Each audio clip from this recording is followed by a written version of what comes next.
Hi, welcome back guys. This is your friend, Lettuce Head Fanfics. Back with amazing fanfiction. This is the series of What If Deku Learned MMA Before UA. Now before starting, please give this video a like and subscribe to the channel if you want more videos like this. Now let's get into the fanfic. It was a typical day for the quirkless teen known as Izuku Midoriya, running as fast as his legs could carry him. He was running away from his infamous bullies. He didn't understand why they always picked on him, only him. All he ever did was say that he wanted to be a hero in class. Sure, they made fun of him for his dreams, that didn't mean they also had to beat him. It was even worse as Katsuki was the one picking on him. Katsuki and Izuku were once friends, but that all changed when they were age 4. Bakugo got a marvelous quirk while Izuku had nothing. Katsuki became powerful while Izuku became his punching bag. Deku, as the mean teen would say. An insult to his name, meaning the one who can't do anything. After running for so long, Izuku found himself in an alleyway. His legs burned and he had lost his bearings during his attempted escape. His bullies appeared to have vanished, so that was good. Or so he thought. Well Deku, I'll admit you are fast on your feet, but playtime's over, Katsuki said in a menacing voice. His other two allies had also caught up by now. They seemed out of breath but were still ready for a beatdown.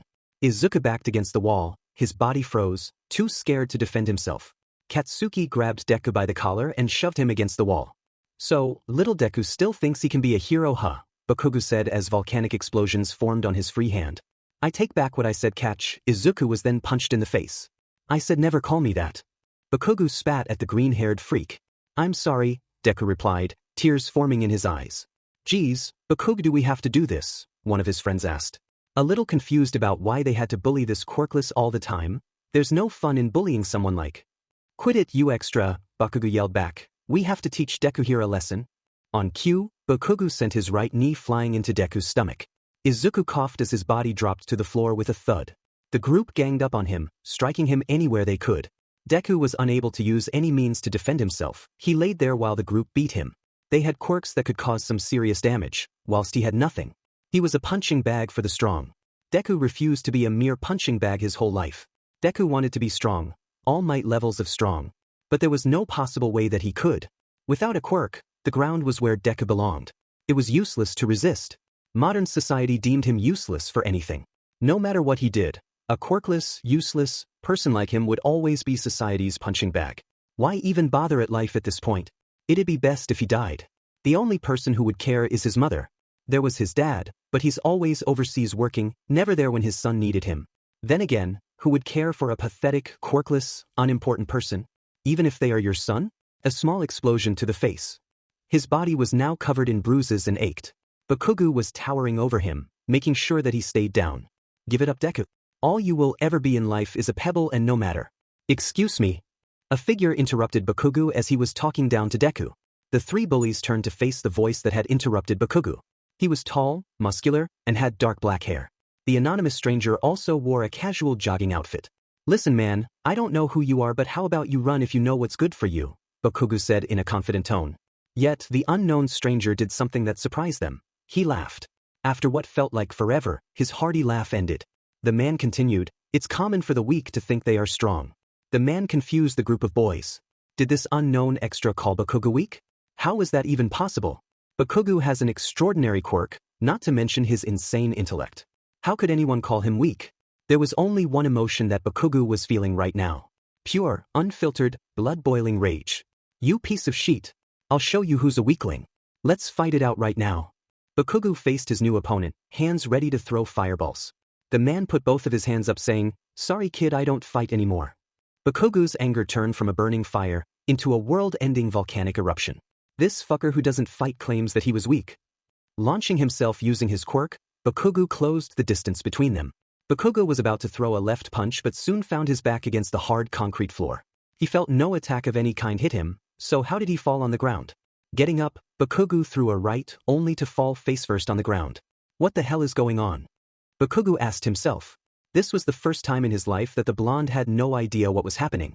I told you you're weak, the man stated with calm composure. But Bakugo wasn't the only one attacking. Behind him, the boy with sharp teeth attempted to launch a bite at him. His attempt failed when the man put 2 fingers on one of his teeth and yanked. The boy screamed in pain as blood poured from his mouth. The long finger boy watched in terror as his friends were with little effort. You be asserted. We'll call the cops on you.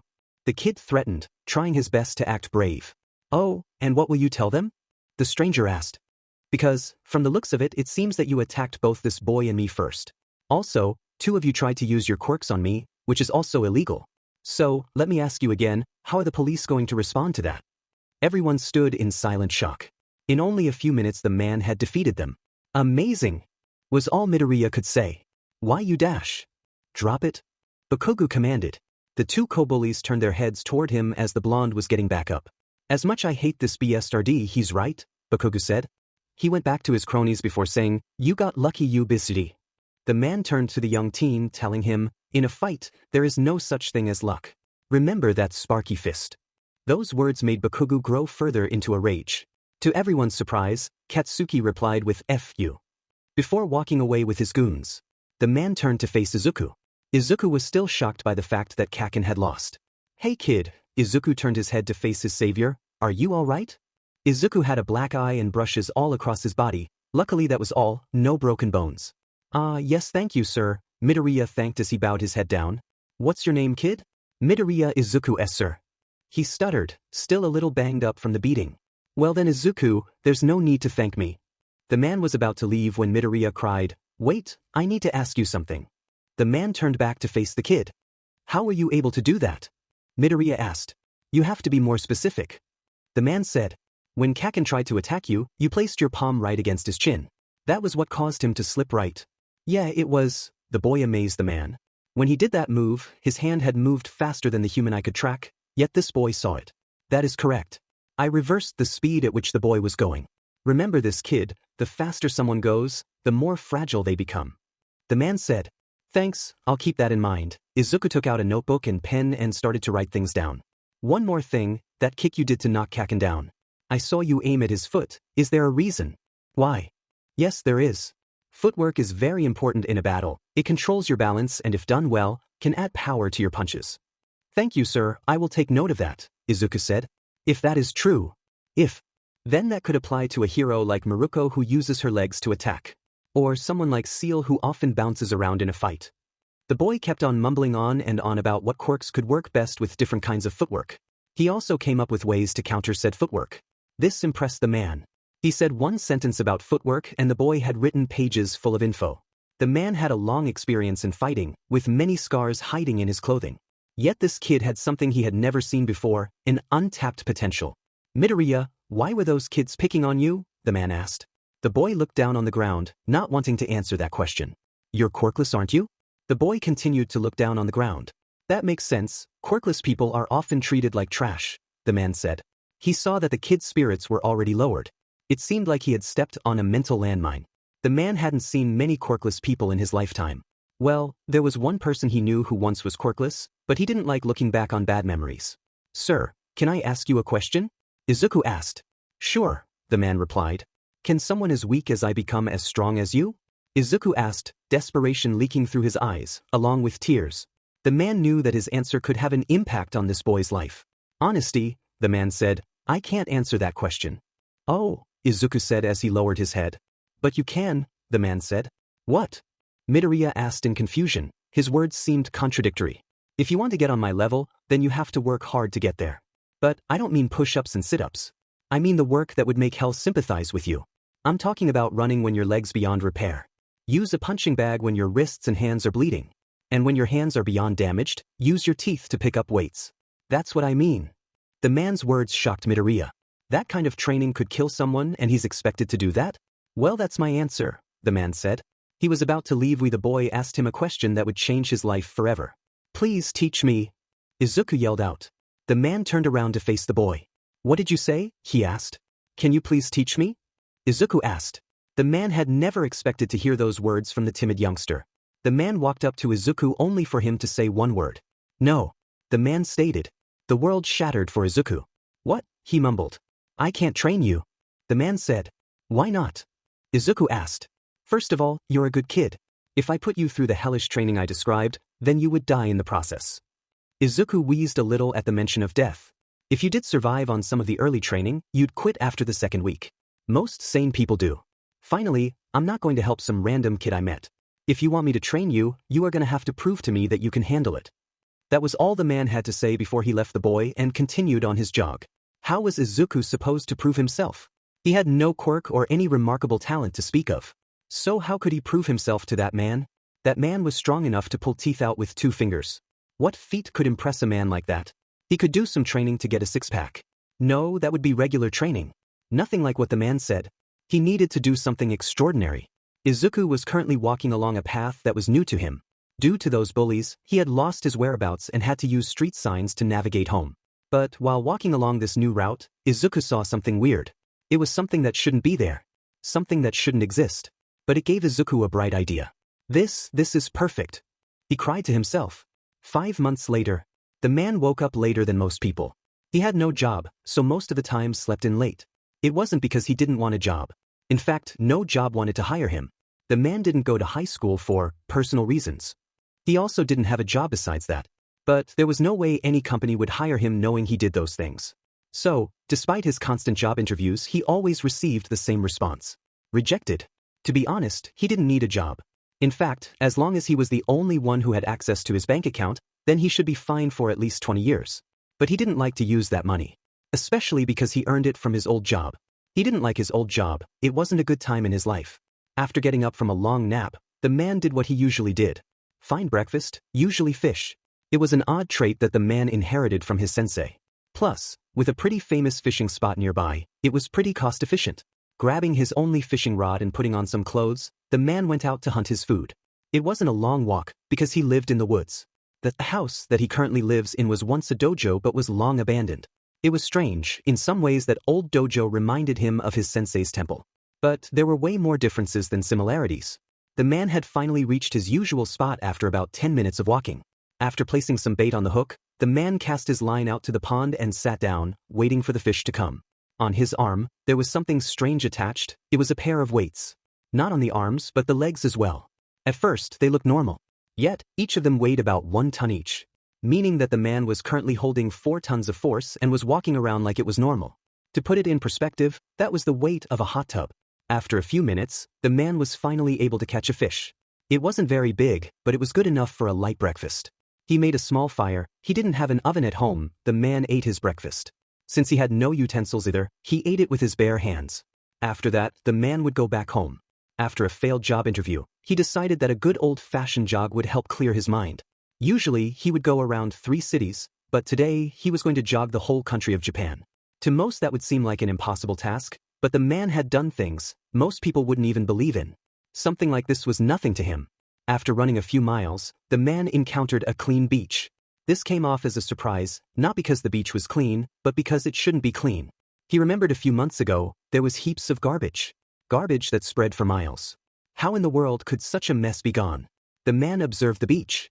Besides a few pieces of trash, it was clean. The man did not remember any promotion for cleanup. So either a small group of people cleaned this up or a single person. If it was the latter, who would do such a difficult task and why? Was it out of kindness or were they trying to prove something? After a whole minute of observation, the man found the culprit of the cleanup. It was the kid he saved 5 months ago. His name was Izuku Midoriya. The man wasn't very good with names. The man also didn't expect this boy to do something like this. When he last saw the boy, he was a scrawny twig. But now, the boy was way different. Midoriya had gained a 4-pack, most likely because of all this trash he was hauling. Midoriya was working out as well to get more muscle. This kid wasn't the same as he was 5 months ago. Midoriya was currently trying to move a truck that was stuck in the water. Despite his new strength, he couldn't move the vehicle a few inches. That was until the man picked up the truck and tossed it into the pile of garbage behind him. Both the man being here and the fact that the man threw a massive truck with ease surprised Midoriya. "Sir, what are you doing here?" Midoriya asked. "I was out doing a jog," the man replied. "Why did you do this?" asked the man. "Well, remember when you said you'll only train me if I can prove myself," Midoriya said. This shocked the man. "You're telling me that you cleaned this whole beach to prove a point," the man said. Izuku nodded. The man sat down on the sand and for some peculiar reason, started to laugh. He laughed like a madman. He laughed so much that it even creeped Midoriya out. He stopped and stood back up. "Midoriya, do you have school tomorrow?" the man asked. "Yes, sir," Midoriya responded. "All right, meet me by Yago Park after school then," the man said as he started to leave. "Why?" Midoriya asked. "But I thought you wanted me to teach you?" the man asked with a cheeky grin. Midoriya's face grew from shocked to a simple smile. All right, sensei, Midoriya said. I have a name you know, the man replied with a smile. I'm sorry, but what is your name? It's Shinueni, the man said. All right, sensei. Midoriya said, donning a proud look. Call me sensei, the man said. Although Izuku didn't know it right now, this was the story of how he met the king of fighting. Also, I didn't mention this earlier, but this is the prologue for how the world's strongest hero, Deku, came to be. Izuku arrived at Yako Park right after he left school. He was in a state of pure excitement. Today is the first day of training under his new sensei. The only other time he has ever been this happy is when new All Might merchandise is out. However, his excitement ended when he found his sensei sleeping under a tree. The only reason Midoriya knew it was sensei was that he was the biggest person there. Then again, you probably always be the biggest person anywhere if you are as big as All Might unless you have a size-changing quirk.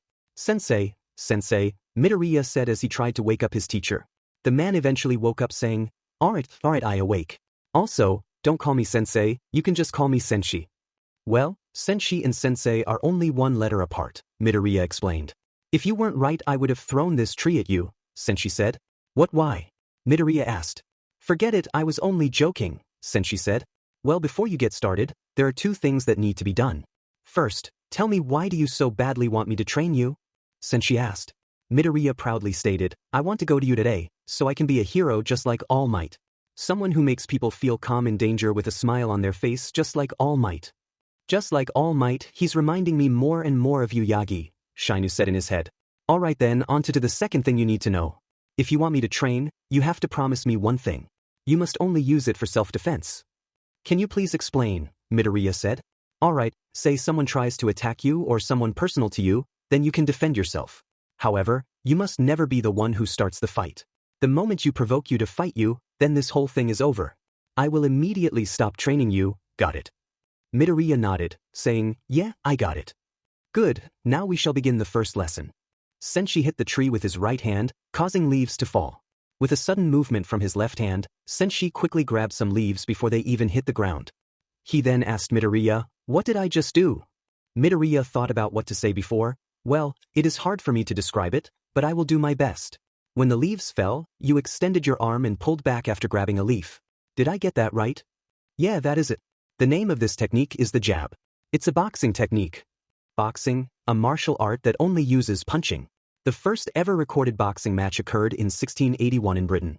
It has since become a worldwide sport, has a spot in the Summer Olympics. I have a quick question, why are you teaching me boxing first? Midoriya asked.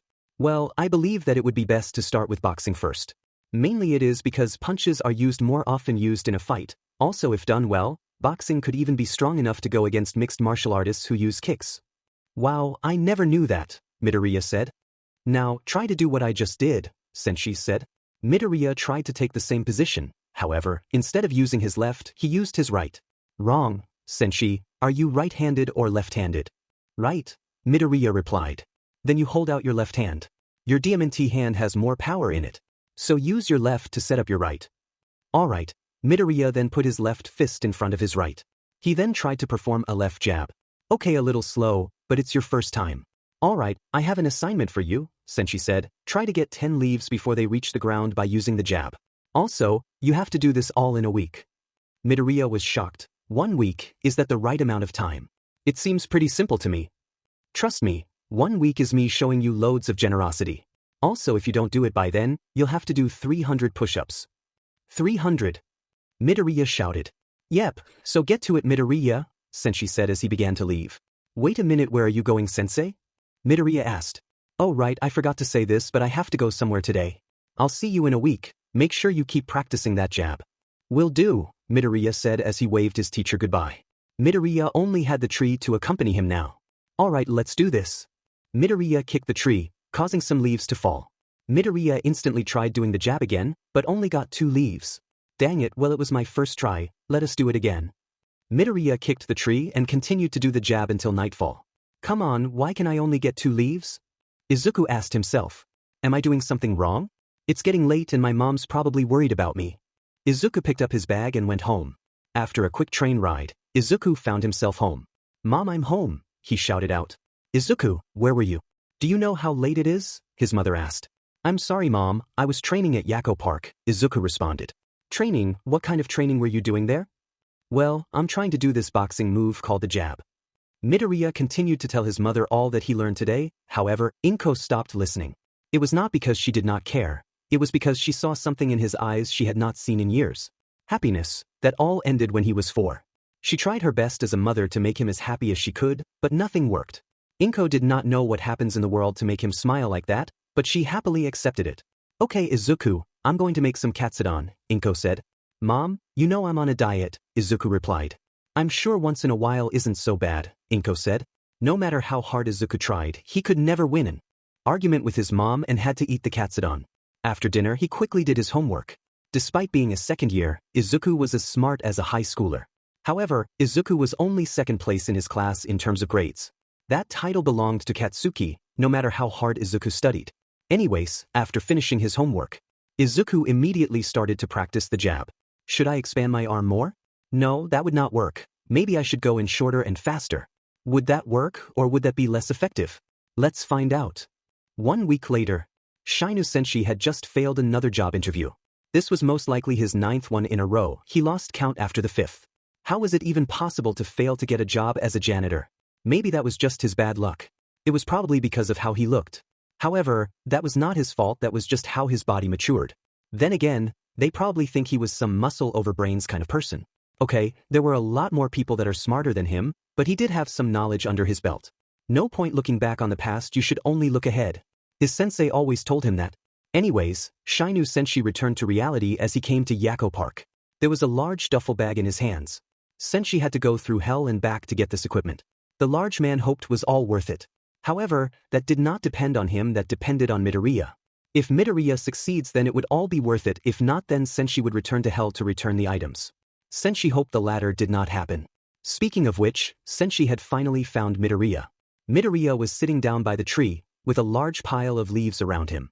The tree he was beside had only 8 leaves left. He did more training than I thought, Sensei said in his head. Well, I admit, you surprised me again, but let's see if that all pays off, Sensei says. He crouched down saying, since there aren't enough leaves left on the tree, let's do something different. Sensei picked up some leaves with his hand and held them high above his head. The moment I drop these leaves, you will catch 10 of them before they hit the ground. Got it? Sensei asked. Midoriya stood up, telling his teacher, yeah, I got it. Midoriya put his left hand in front of his right, a common boxing stance. So, he's improved his stance, that's good, Sensei said in his head. After a few seconds, Sensei dropped all the leaves in his hand. Midoriya's left hand shot out like a bullet. First jab, 2 leaves. Second jab, 4 leaves now. Third, 6 leaves now. Then came the 4th jab. Midoriya now had 8 leaves. However, the leaves were already reaching the floor. Suddenly, Midoriya pulled his right arm back and performed an uppercut. Midoriya now had 12 leaves.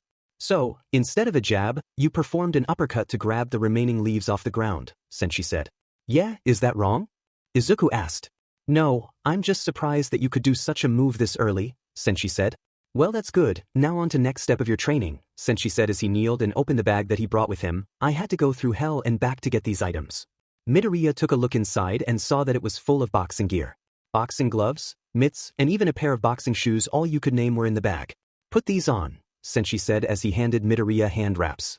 It had instructions on it, allowing Midoriya to put both of them on with ease. After wrapping his fists, Sensei gave Izuku some boxing gloves. Put these on as well, Sensei said. They were typical red boxing gloves, with the exception that they were 12 ounces. Despite that, Midoriya put them on with no hesitation. At the same time, Sensei was putting on some training mitts. Alright, just hit the hits using the jab or uppercut, Sensei said as he holds out his mitts near his chest. Midoriya took his boxing stance. Midoriya then uses a left jab, hitting one of the mitts, making a strange sound. Hey, that was a good punch, you can tell by the way it sounded. Keep on doing some more, Sensei said. Midoriya smiled by the man's compliment. Thank you, Sensei, Midoriya said as he continued to hit the mitts. I told you not to call me that, Sensei said. I am sorry. Though, you've never told me why I can't call you that, Midoriya said. Personal reasons, I will tell you later. I also got a question for you as well, Midoriya. How old are you? Sensei said. My age, well, I'm 13 and I'm a second year in middle school, Midoriya answered. So you're a middle schooler, and yet you're this determined to be a hero, Sensei said. Yep, being a hero has always been my dream, Izuku replied. After Izuku said that, Sensei hit him in the head. Ow, what was that for? Izuku asked. You think a villain is going to stand around while you beat them. You need to dodge any kind of attack. Even a single punch could spell defeat if you're not careful, sensei explained. So I got to dodge and attack at the same time, Midoriya said. Correct, now let's see how well you can dodge, sensei said. Sensei attacked with his right hand this time, however, Izuku barely dodged by a hair's length. You need to dodge faster than that, sensei explained. I'm going slower on you, but a villain wouldn't hold back. They will go full force against you. As his teacher was explaining, Midoriya was observing. Midoriya noticed that whenever his sensei attacked, he always put his arm back. Midoriya did not know if this was intentional or not. However, he decided to use this fact to his advantage. When sensei pulled back his left arm and swung, Midoriya struck back. Izuku used a powerful right jab at the right mitt. The impact created a louder sound than before. Hey, do you know what you just did? Sensei asked his pupil. Sensei's words confused Midoriya. Oh, I did a jab, was Midoriya's response. No, you rookie, you did much more than just a jab, sensei said. You performed a counter. Counter, Midoriya was confused. A counter is the act of striking right when the opponent attacks. When that happens, your attack gains more strength. This is because you're using two major factors, one the fact that the opponent is unguarded, and two the opponent's momentum.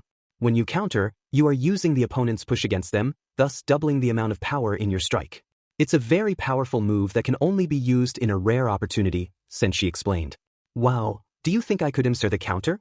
Midoriya asked. Yes, but doing so requires knowing exactly when to perform such a move, sensei replied. However, it would be good for someone who doesn't have a lot of strength in their attacks. So a hero like Crust who doesn't have a lot of physical strength can use the counter against someone stronger than him, Midoriya said. Exactly, you're getting it, sensei said. Now let's switch on to something different. Sensei went to the duffel bag and took out a pen and a notebook.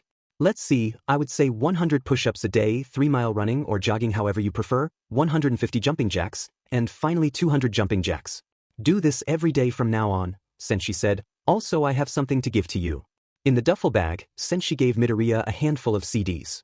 Each one was labeled something like Ali vs. Frazier or Tyson vs. Holyfield. Those are some boxing matches that I recommend you watch.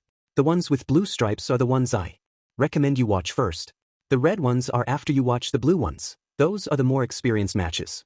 I want you to observe how they fight and take note of their techniques, sensei said. Are you sure that's the best choice? I only know 3 moves so far, Midoriya responded. Midoriya, when we first meet, you had a notebook filled with hero tactics and techniques, correct? Sensei said. Well, yes, but this is way different, Midoriya said. No, it's not, sensei said. Just by looking at me once you were able to know what I did and applied it to others. That is not something anyone could do. You have talent, make sure you use it well. Midoriya was shocked at his teacher's words. No one had ever said anything positive about his notebooks or his note-taking skills. Everyone had made fun of his notebooks to the point where Izuku was embarrassed to show it off to anyone. However, Izuku did not feel that way now. Now, he was proud to have his hero journals. I will sensei, Midoriya said. I told you to stop calling me that, sensei yelled. Nighttime. Alright, homework's done and I'm done with my workout. Let's watch these videos, Midoriya was thinking as he put the CDs in his computer. Oh, so he's using his footwork to distract his opponent, neat. Oh my god, he just got punched out of the ring. Come on Joe, beat him with everything you got. Come on Ippo, you can beat Sendo. How did Could Eagle lose? Izuku, what are you doing? Inko asked. Izuku turned to his mother, who for some reason was wearing pajamas. I'm just watching some videos. Why, is something wrong? Izuku asked. Yes, it's 6 and you're not dressed yet, Inko replied. Alright, I go take a shower, Izuku said. In the morning, his mother said. Izuku's eyes shot up. Oh no, I'm going to be late for school. Later. Alright, classes, midterms are coming up so you better. Can someone please wake Midoriya up, a teacher told his class. All the students laugh at the misfortune of the quirk fewer students, all except one blonde student. A bell rang, signaling the end of the school day. Alright, remember what I just said, you all better study, the teacher said. Most of the students left with their friends as Midoriya started to wake from his nap. Hey Bakugo, are you going to the gym again? It's alright to rest now and again, his long finger friend said. F off, I'm going to work out, Bakugo yelled as he left the classroom. Man, he's been the same ever since we meet that man, the boy with sharp teeth said. The two boys did not notice Izuku leaving the class. Yakko Park. Hey Midoriya, you're what happened to you? Sensei asked. Midoriya's eyes were down and his face looked depressed. The tired face also reminded Sensei of someone he once fought a long time ago. Sorry sensei, I spent all night watching those boxing matches, Midoriya responded. You were supposed to watch one or two, not all of them, sensei replied. Sorry, Midoriya said. Sit down at that bench, get some rest, sensei said. Izuku sat down to let his eyes rest under the hot sun.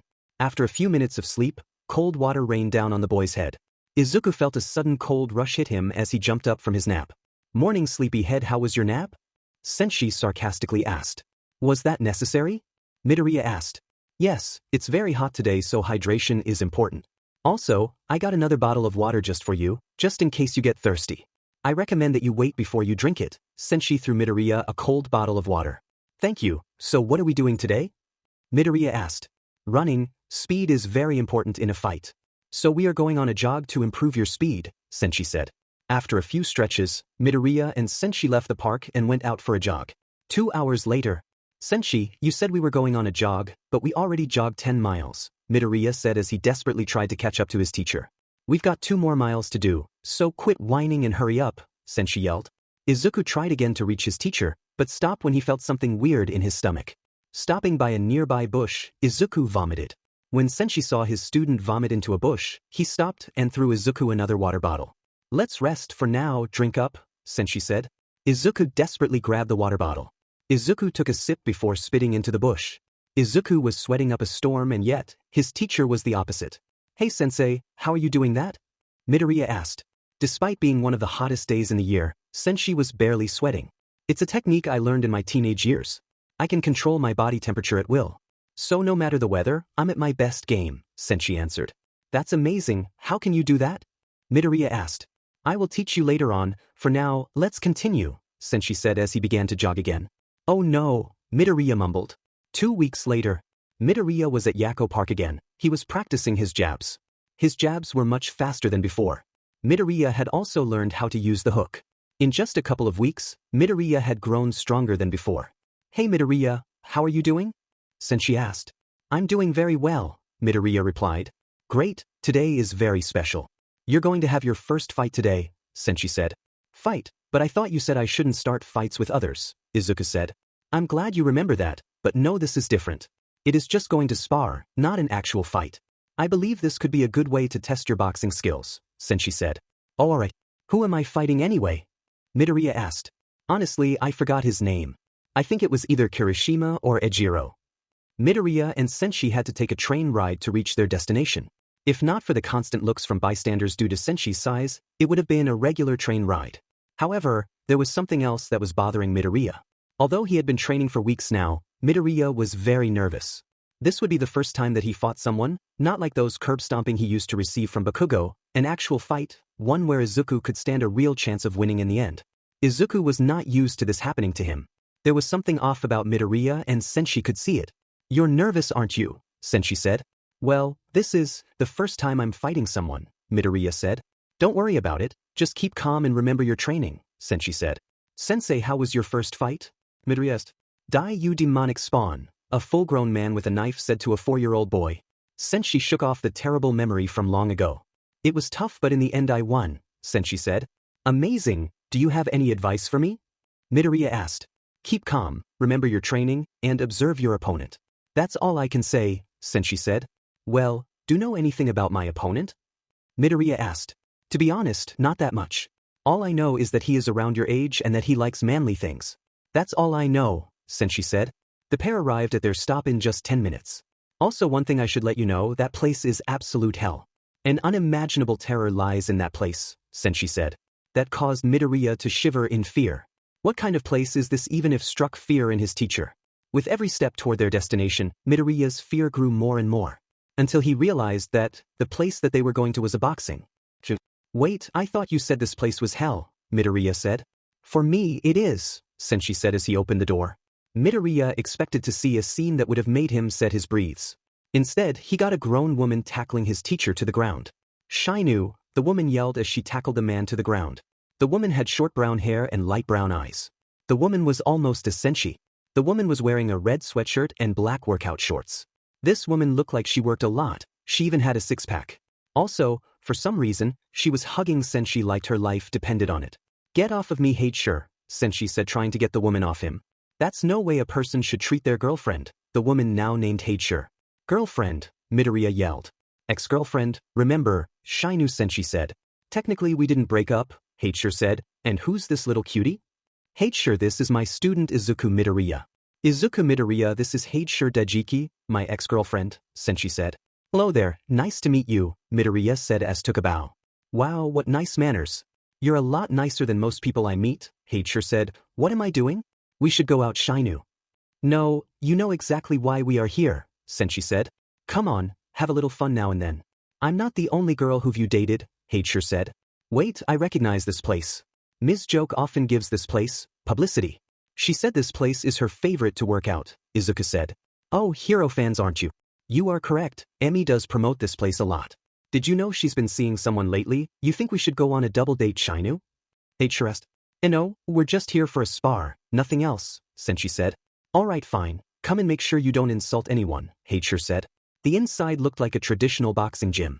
Items like punching bags, weightlifting stations, and even some boxing rings filled the gym. Let me call for him.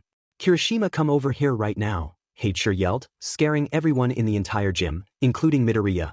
At the mention of his name, a black-haired boy around Izuku's age ran up to Heichir and lowered his head. Yes, sensei, the black-haired boy said. The boy also appeared to be a little taller than Izuku and a little scar on his eye. How many miles did you run today? 14, exactly like you said, sensei, Kirishima said. Good, now meet your sparring partner for today, Heichir said. Kirishima looked up and saw an enormous man right in front of him. I'm fighting him, Kirishima yelled while pointing to Sensei. No, you idiot, that's my boyfriend, you're fighting the guy next to him, Heichir said while pointing to Izuku. Oh, that makes sense. Wait, boyfriend, Kirishima said. Forget about it, just gear up and get ready to brawl, Heichir yelled. Izuku, come with me, Sensei said. Izuku followed his teacher to the corner of the gym. Here, put this on, Sensei said as he handed Midoriya headgear and a mouthguard. Don't worry about the mouthguard, it's new and I cleaned it just for you. Also, the helmet should be around your size, Sensei said. Sensei, are you sure I should wear this? Midoriya asked. Midoriya, trust me on this. Despite his appearance, this kid has a lot of power in his blows. He is also a weight class above you. Also, he is used to dealing with tough blows from what I am seeing. So this will greatly help you, Sensei said. Alright, got any last-minute tips? Midoriya asked as he entered the ring. Observe. That's all I can say. A man entered the ring as a referee to state the rules. The rules are simple, no kicking, no headbutts or bites, and you must hit above the waist. How about we add another rule, Heichir suggested. Sensei turned to her and asked, What are you suggesting? My student is training to be a pro hero. Did you know that? Heichir asked. Izuku turned to Kirishima, who was also preparing for the fight. So he's trying to be a hero, just like me, Izuku said in his head. I'm thinking we should allow them to use their quirks for this fight, Heichir said. The woman's words had shocked both Izuku and Kirishima. But sensei, are you sure about this? I don't want to hurt him, Kirishima said. Kirishima, I appreciate your concern, but I do not want to hold back. I want you to go full force at me, Izuku said. Kirishima smiled before saying, Such a manly thing to say. Alright, I'm going full force against you. Very well, you can use your quirks, as long as they don't break the rules. Now get to your corners, the referee said. Both Izuku and Kirishima did so. Alright, Kirishima doesn't know I don't have a quirk, so he's prepared for anything. However, I don't know what his quirk is, so I have to be prepared for anything, Izuku said in his head. This person is brave, I will give him that. Let us see how he goes, Krishna was thinking. The referee showed off a bell saying, each round will last 2 minutes and there will be 4 rounds in total. When I ring this bell, the match will start. Izuku went into a traditional boxing stance, left hand in front of the right. However, Kirishima put both hands right in front of his face, leaving space to allow his eyes to see. Peekaboo style, the same style used by Mike Tyson and Makinuchi Ippo. He has a strong defense, Izuku said in his head. The referee rang the bell and yelled, Begin. Both Kirishima and Izuku rushed to each other. Izuku used a left jab, but it struck Kirishima's arms instead of his chest. Kirishima in response threw a left hook at Midoriya's face. It connected, turning Midoriya's head and leaving a powerful impact. Nanny, this is way much more strength than I expected. I should avoid brawling with him. Izuku jumped away from Kirishima, however, Kirishima dashed right towards Izuku. Izuku, who was startled by how fast Kirishima, jumped into the corner. Oh no, I am in the corner. I need to get out or I'll be trapped, Izuku was thinking. However, Kirishima rushed right towards Izuku, trapping the green-haired boy in the corner. Kirishima threw an uppercut right with his left hand at Midoriya's chest, leaving a powerful impact. Kirishima pulled back his right arm, preparing for a right jab. No, I cannot let end like this, Midoriya said in his head. If it ends like this, then all of my training will be for nothing. All those miles run, all those push-ups and sit-ups, all for nothing. That's why I'm not going down. Kirishima threw his right jab, only for Izuku to counter with another right jab. Due to it being a counter, Kirishima felt more power, nearly causing him to lose his mouthguard. Crap, I got too cocky. This guy also has more power than I thought, Kirishima said in his head. Kirishima threw another left hook, only for Izuku to counter it. Both boys knew what was happening now. This fight had turned into a brawl. Kirishima threw a left hook right at Midoriya's chest, which Midoriya barely blocked. Izuku used a right jab aimed for Kirishima's face. However, Kirishima dodged the jab. Kirishima threw an uppercut right towards Midoriya's chin. Midoriya barely dodged the attack and countered by striking Kirishima downwards, turning his face sideways. Wait, this is strange. Why does it feel like I'm punching a rock? Izuku asked himself. Izuku's fist was still on Kirishima's face when Kirishima turned his head. Izuku solved the mystery. He has a hardening quirk. I know what his quirk now, but how can I counter against it? Izuku asked himself. The sudden use of Kirishima's quirk had startled Izuku. Kirishima used this chance to harden his arm and punch Izuku straight in the face. Izuku felt the full force of Kirishima's strongest attack, despite wearing a helmet. It was so strong that it caused Izuku to lose his mouthguard and blood came out of his nose. Izuku nearly fell. The only thing that saved him was the ring of the bell. The first round was over, and Izuku was losing. Izuku went to his corner, where Sensei was. Izuku, how many fingers am I holding? Sensei asked. 2, Izuku replied. Good, now blow, Sensei said as put a Q-tip in Midoriya's nose. Midoriya blew out the blood in his nose, which was less than Sensei imagined. Now look, hardening quirks are strong, but they all have one weakness. Stamina. Their hardening makes them heavier, slowing their movements and lowering the amount of energy they have. Keep your distance and keep on countering. Your counters are your best attack against him, Sensei said. All right, Izuku replied as he put his mouthguard back on. In the other corner, Kirishima was receiving advice as well. You're doing good, Kirishima. A few more hits and he's done, Heichur said. That's good, but I'm worried why he doesn't use his quirk, Kirishima said as spit into a bucket. It's most likely because it's a one-hit KO kind of quirk. If that is the case, then you have to knock him out immediately. His body isn't that durable, so just focus on dealing out more attacks, Heichur suggested. The bell rang. Both teachers got out of the ring as the second round began. Unlike the first round, Izuku stood still, waiting for Kirishima's attack. Kirishima rushed towards Izuku, preparing to attack. Hardening his left arm, Kirishima threw a left jab. However, Izuku countered by using a right jab. Kirishima threw a right hook. However, Izuku dodged and punched Kirishima right in the gut. The blow had shaken Kirishima to the point where nearly lost his mouthguard. So he's going to dodge and counter. Not a manly way to fight, but still an effective one-foot, Kirishima said in his head. Kirishima performed an uppercut, but Izuku responded by using a jab to the face. Luckily, for Kirishima, he hardened his face to protect himself from the punch. Wait, I just noticed, Kirishima has only hardened one part of his body at a time. So if I attack multiple places at once, then his hardening will be ineffective, Izuku said in his head. Kirishima tried to backdash away, but Izuku was faster. Izuku dashed to Kirishima at full speed. Kirishima expected Izuku to make that move. Kirishima threw a left hook and Izuku ducked to avoid it. However, it was a fluke and Kirishima performed an uppercut, which hit Izuku right in the jaw. I don't like to do this, but I don't like to lose either, Kirishima said in his head. He's trying to trick me. By making believe he is doing one attack when he is doing another. That may work on me once, but not a second time, Izuku said in his head. Kirishima was pretending to do a jab, but instead, it was a hook. Izuku saw right through this and dodged both attacks. Using this opportunity, Izuku punched Kirishima right in the stomach. Kirishima used the opportunity to harden his body, but Izuku then punched him right in the face. The punch was so strong that it almost knocked Kirishima out. So he already figured out how my quirk works. This is bad, no one has as bad, no one has ever figured out my quirk this fast. Sensei was right, I need to finish this fight fast, Kirishima said in his head.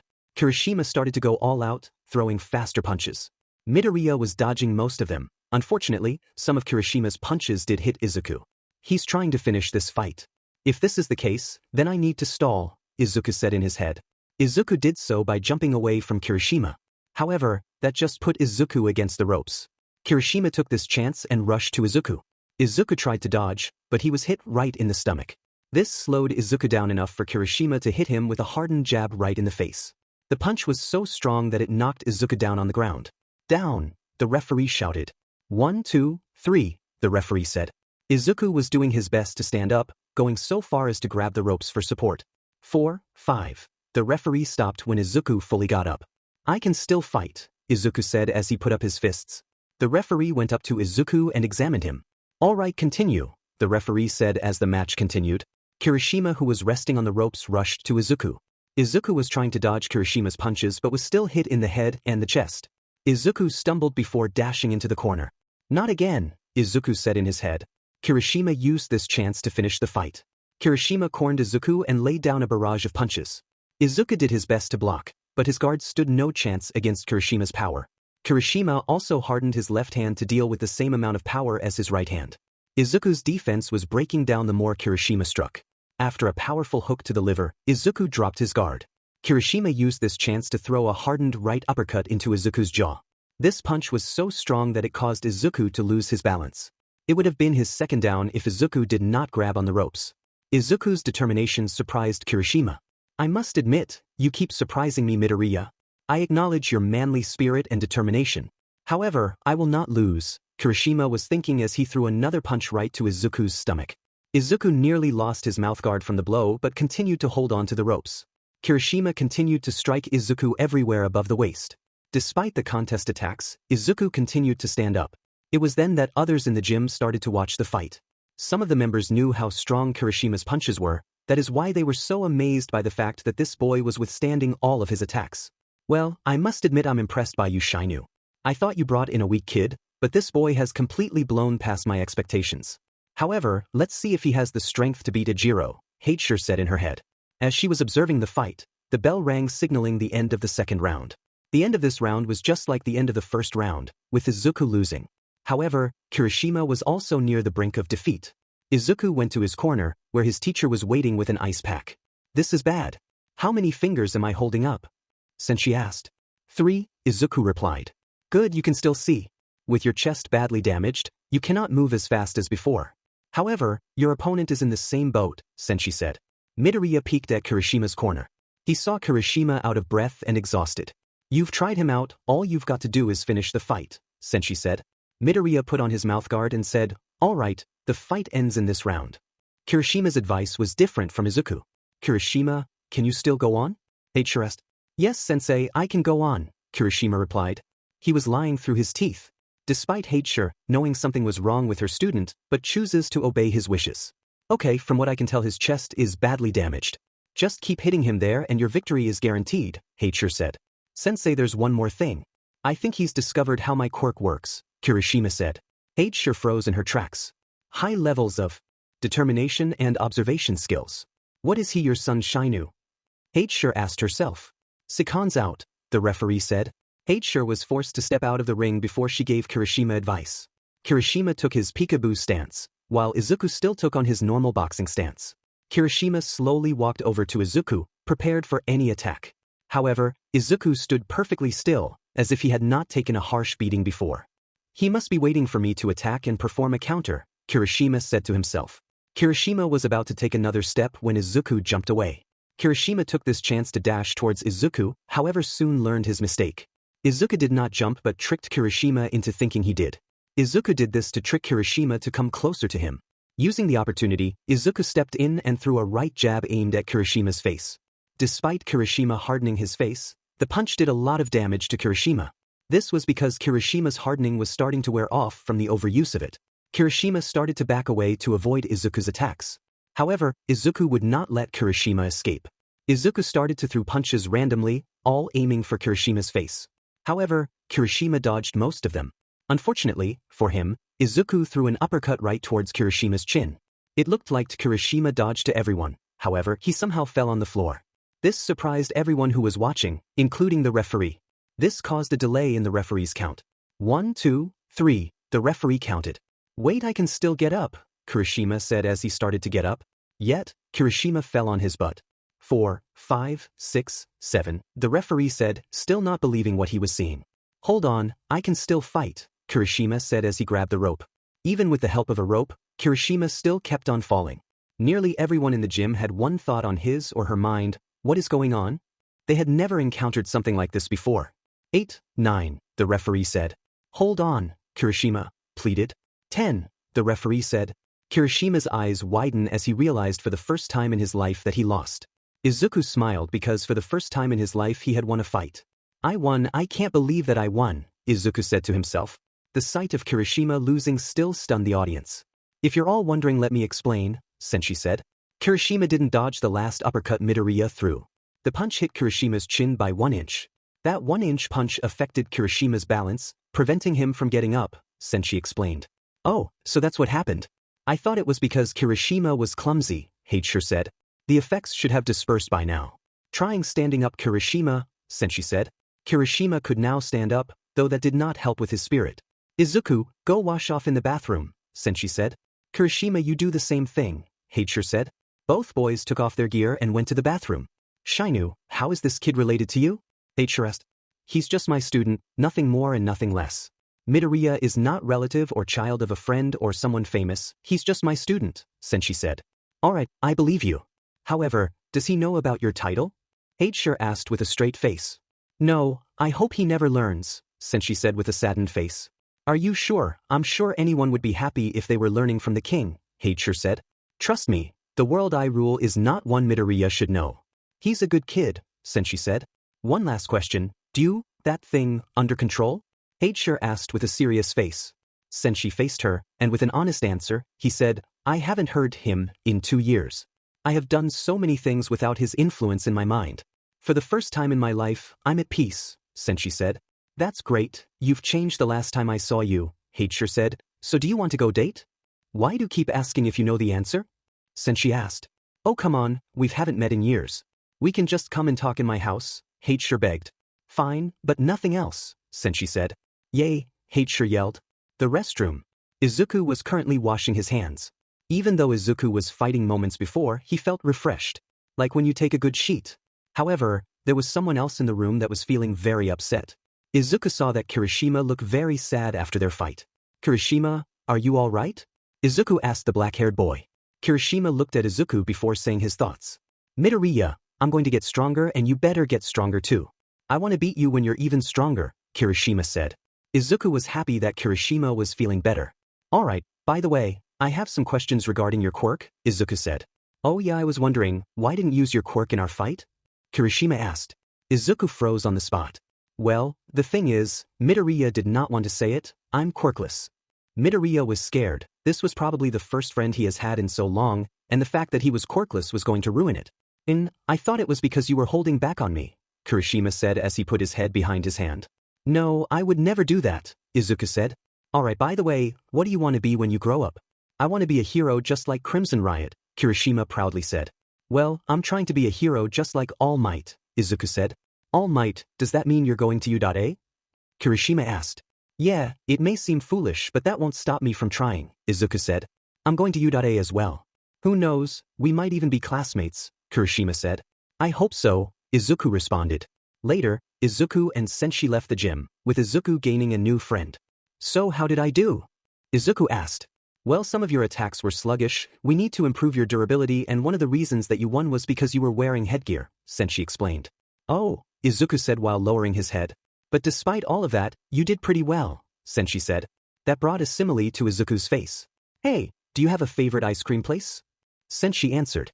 Well, I do like the Hoth's ice cream place, Izuku answered. Alright, I think there's one nearby.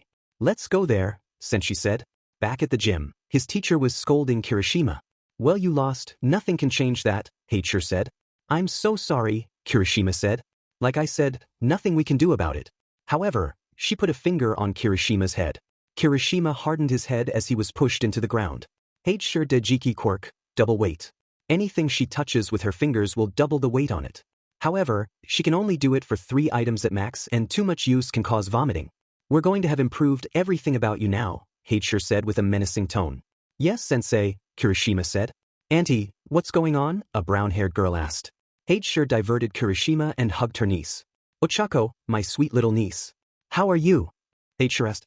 I came to check on you, Auntie, Ochako said. You're so kind, why don't you have a boyfriend? Heicher asked. Ochako blushed at the mention of a boyfriend. Oh, don't be upset, I'm just teasing you, Heicher said. Ochako noticed Kirishima still stuck in the ground. What happened to you, Kirishima? Ochako asked. He just lost his first fight, so now he has to do 30 minutes of planking, Heicher said. Oh no, Kirishima said. He was not that good at planking. Kirishima lost, I wonder who beat him, Ochako was thinking. Meanwhile, Izuku and Shinu were ordering some ice cream. I'll take the All Might special please, Izuku said. I'll have chocolate, Sensei said as he put some yen down on the counter. After they received their ice cream, they both sat down at a table. You're really like All Might, doesn't you? Sensei said. Of course, he's the #1 hero after all, Izuku said as he liked his ice cream. Also, Heicher mentioned that you've dated other girls. What was that all about? Izuku asked. Funny thing, when I was younger, I was one hell of a playboy, Sensei explained. I had tons of girls, sometimes even in one day. Man, I'm jealous, I don't think no girl would want me, Izuku said. Don't say that, all you need is confidence and kindness, Sensei said. Thank you, Sensei, Izuku said as eat his ice cream. He saw his teacher write something down on a napkin. What are you writing down, Sensei? Izuku asked. My home address, we can't keep using the park anymore, so we're going to use my house from now on, Sensei explained. Okay, so what are we going to learn next? Some new boxing moves, Izuku said. Kid, if just use boxing you'll never get to my level, Sensei said. Tomorrow, I'm teaching you karate. In a dark and barren wasteland, All Might was bleeding all over his massive body. All Might's iconic face has been badly damaged and lost a lot of skin. The hero's legs were broken, to the point where his body collapsed down to the ground. His stomach had a hole the size of a cannonball in it. The person responsible was Shinu Sensei. Well, a part of Shinu Sensei. Sensei's pupils had disappeared and a wide demonic grin had appeared on his mouth. The face looked too unnatural for a human to make. Why are you doing this? We were once friends, All Might said. Friends, he strange Sensei said, would friends betray each other behind their backs? Friends don't keep secrets from each other. I had two, one for all is too big of a secret for the world to know, All Might said. Sensei just laughed. You can say all that you want. That's not going to prevent the inevitable, and I am going to enjoy every second of it, the strange Sensei said. The strange Shinu then wrapped one of his hands around All Might's neck and started to squeeze. All Might struggled to break free of the chokehold, but he no longer had his massive strength. Blood started to come out of his neck and All Might's eyes turned red. The symbol of peace was dying. Goodbye, Yubi, the weird Sensei said as he raised his free fist. No, someone cried out as they tackled Sensei off All Might. For some reason, All Might vanished like smoke in the wind. You shouldn't have done that, Shinu Sensei said too. Shinu Sensei? Except for this, one looked exactly like the normal one. How are you still alive? I got rid of you, Sensei yelled. Rid of me? You can't get rid of me. That oldie man was a fool to believe he could, the other Sensei said. Don't you dare talk about my sensei like that, the normal Sensei yelled. I can talk about that old fool however I want, the other Sensei said. Why are you even doing this? To mess with my mind, Sensei asked. To remind you what we are messing, the darker Sensei said. We spent years of our life fighting, killing, for this moment. Yet you threw it all away because you felt bad. You knew dim and well that's not it, the real Sensei said. And what are you doing now? Failing job interviews for a janitor. How did we fall so low? We were the king, and now we are nothing. We should make use of what little time we have left, the dark Sensei said. I will rather die as nothing than what I was before, Sensei replied. The dark Shinu paused before saying, you want to fight him, don't you? All Might, I told you I want nothing from that life anymore. Not All Might, Midoriya. Shinu Sensei woke up drenched in sweat. It was just a nightmare. A horrible nightmare that should not have happened in the first place. It has been 2 years since Shinu heard his voice in his head. Shinu hoped it would have gone the rest of his life without hearing him ever again. It could have been just a dream and he was not there. There was no way he could ever want to fight Midoriya. That kid is nowhere near his level. However, Midoriya did do pretty well in his first fight. His observation skills are even better than mine are. In a couple of years who knows how strong he may become. Sensei hit himself on the head. What was he thinking? Midoriya was just a kid. Not wanting to take any risks, Sensei grabbed a paper and pen and started to write to his old sensei in Mandarin. Dear Sensei, I heard his voice again. I do not know if it was from a dream or I am just going crazy. I'm going to get a phone so I can contact you more often. Write back to me when you get this. Also, I have a student now. He is training to be a hero just like you. I just know he is going to make me proud. From your former student Shinu Sensei. What a strange way to start the day, Sensei said to himself. Izuku was puzzled. He believed he was going to a normal apartment or household. However, the address he had was to the entrance of a local forest. Hey kid, what are you doing here? A man called out. Oh sorry, I'm looking for this home address, Midoriya said, showing the man the address. Kid, tell what you intend to do up there, the man asked. Oh just some training, Midoriya asked. Let me tell you something kid, Don't piss off the man who lives here, the man told Midoriya. Why not? Midoriya asked out of curiosity. This forest used to have tons of animals, from the biggest bear to the smallest squirrel. However, that all changed when that man came. Suddenly every animal who lived here moved away. The only animals here are the fish in the local pond. That is not even the worst part. Tons of weirdos come over to face that man. All of them have been utterly defeated. I've seen many horrifying things in my day, but nothing compares to that man. Midoriya was scared beyond all belief. Dan, please stop scaring the kid, sensei yelled out. Oh, come on. I'm old, let me have fun in my life, the man now known as Dan said. You are a park ranger, I'm sure scaring your customer is against your work code, sensei said. You are no fun. Why did you come down anyways? Dan asked. I'm just dropping off mail, and Midoriya, once I'm done we can start training, sensei said. Okay sensei, Midoriya replied. Oh, someone's a teacher now. How long has that been going on? Dan asked. About a month, Midoriya said. So you finally got a job after all, Dan laughed. What does he mean by now sensei? Midoriya asked. Nothing, he's just an old man, sensei said in embarrassment. Dan laughed at sensei's comment. Come with me Midoriya, I'm going to show you where I live, sensei said. Don't have high hopes kid, Dan yelled out. Sensei, what does he mean by that? Midoriya asked. You'll see, sensei said in an angry tone. Sensei showed Midoriya a path leading into the forest. Up here is where my house is. It's a long path, just letting you know, sensei said. Okay, Midoriya replied. At first, Midoriya believed that it was not that long of a walk. However, the longer it went, the harder it was to climb the mountain. The trail seemed like it would never end. The further up the mountain they went, the harder it was for Midoriya. Sensei goes through something like this every day. I know he's strong, but this is even worse than the 13-mile run, Izuku said in his head. I know I can ask Sensei some questions to pass the time. So, Sensei, why did you start practicing martial arts in the first place? Izuku asked. Well, to be honest, I was a brawler in my middle school days. I fought many people and always came on top. However, I met someone stronger than me. Ever since then I trained myself to learn everything about martial arts, Sensei replied. Did you ever fight that person? Izuku asked. Sensei stopped. No, I don't think he would like what I've done. Midoriya was confused. We're here, Sensei said, pointing to an old-looking dojo. So this is Sensei's house, Midoriya said in his head. Midoriya, were we followed? Sensei asked. Midoriya was confused until the trees around him started to shake. Out from the trees, a strangely dressed man. The man wore a bright orange jumpsuit and a handband with a leaf on it. My name is Narahor Uzumoki, I am a ninja from the hidden grass village. With the power of the 8.5-clawed wolf, I will beat dash. The man did not finish his sentence. With a single punch, Sensei sent the man flying. The man crashed into some trees and knocked down the trees with him. A ninja's greatest strength is their stealth. Your outfit and the fact that you just revealed yourself prove your stupidity, Sensei said. Come on Midoriya, we got training to do, Sensei said. What should we do about him? Midoriya asked, pointing to Narahor. Do not worry, someone always comes up and picks them up. I also held back against him so he'll live, Sensei did. Once inside, Izuku saw that the dojo had loads of fighting equipment. It was similar to the boxing gym he previously went to, however, this was different. The equipment looked old and the large amounts of dust did not help it. Sorry about the condition of this place, I don't have a lot of visitors, Sensei said. It's okay, Izuku said, this reminds me of the time I went to Kaken's house. This is just as messy. So, Midoriya, what separates boxing from karate? Sensei asks.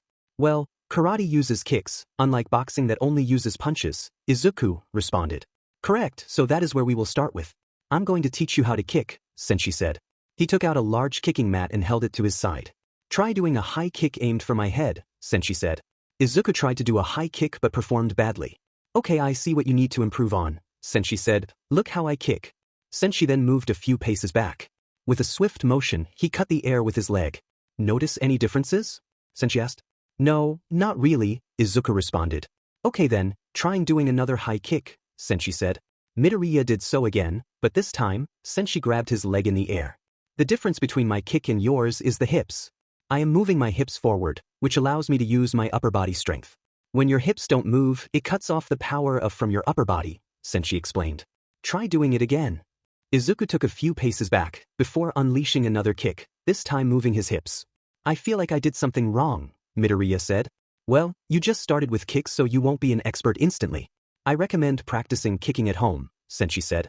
One more thing, I should try teaching karate techniques. The most basic technique is the straight punch.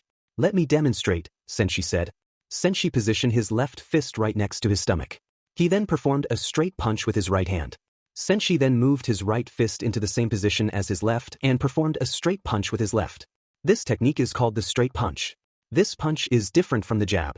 It's pretty simple, so that's why I'm going to teach you at first, sensei explained. Try it out. Izuku tried the straight punch exactly like sensei. Okay, just like that? Now let us talk about some exercises. We should do some exercises to not only improve your kicks but also your durability, sensei said. Alright, what do you think I should do? Izuku asked. First thing, planking. I recommend that should be added to your workout. Also, why don't you try doing some now, sensei said. Alright, Midoriya said as he went down into a planking position. How long do I have to do this? Izuku asked. Until I say so, sensei replied. Sensei then went into another room. How long is this going to take? Izuku asked himself. Sensei then exited the room, wearing a different set of clothes. I'm going out. When I come back you better still be in the same position, sensei said as he left the dojo. Oh no, Izuku said in his head as he felt his body weaken. 1 hour later. I'm back, sensei said as he was holding 2 boxes containing a house phone and a regular cell phone. Izuku, how are you? Sensei asked. Awful, Midoriya said as he was in the same position as before. You can get up now, sensei said. Midoriya's body collapsed to the ground. Well, you're not dead, sensei committed. I feel dead, Izuku said.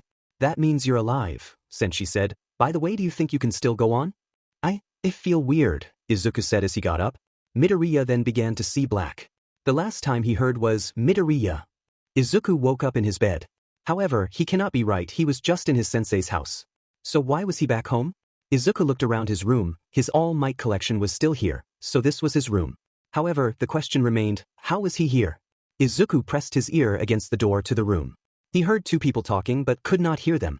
However, one voice sounded like his mother. Taking a brave move, Izuku opened the door.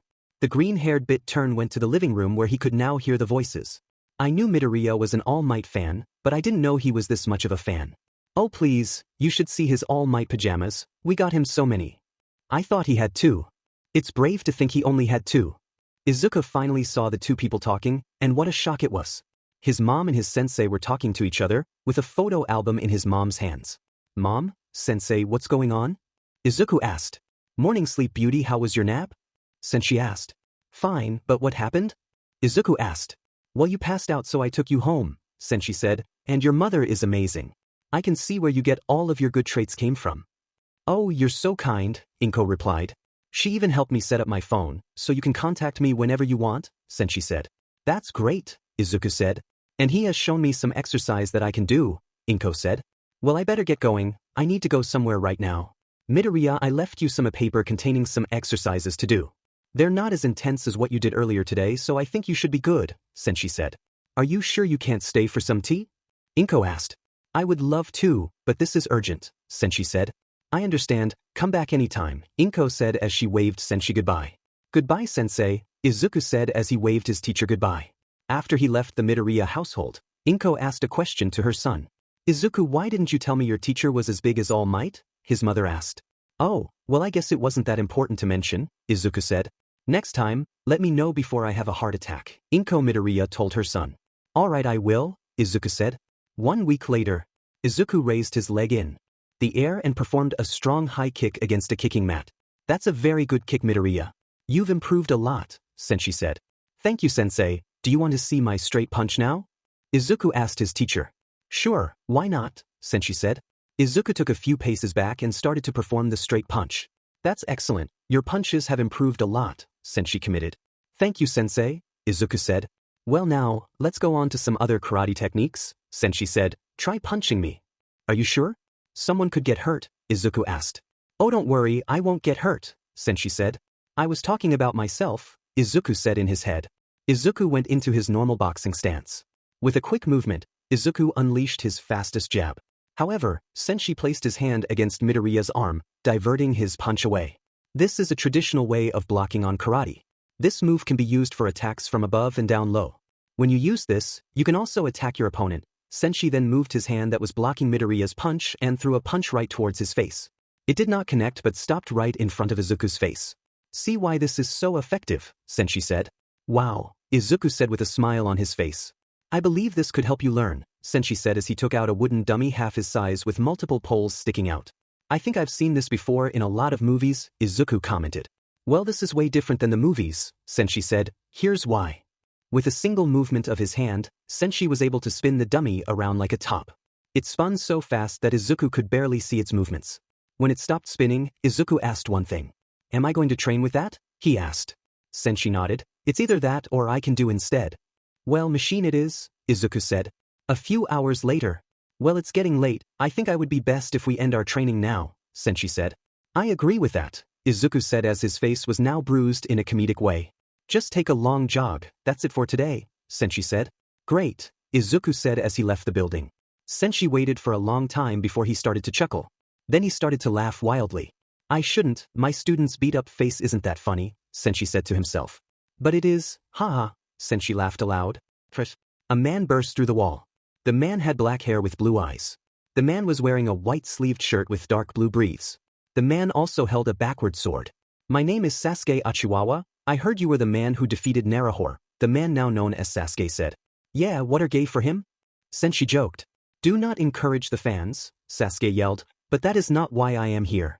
I am here to honor my ancestors. Sasuke then took out his sword. His eyes then changed from black to dark red. With the Sharingan, my family's prized weapon, I will bring honor back to my dead clan. I am the last survivor of the Uchiwawa massacre that happened. Oh my god, is he going to me his whole life story? I then dedicated my life to Dash. Holy shit, he is telling me his life story.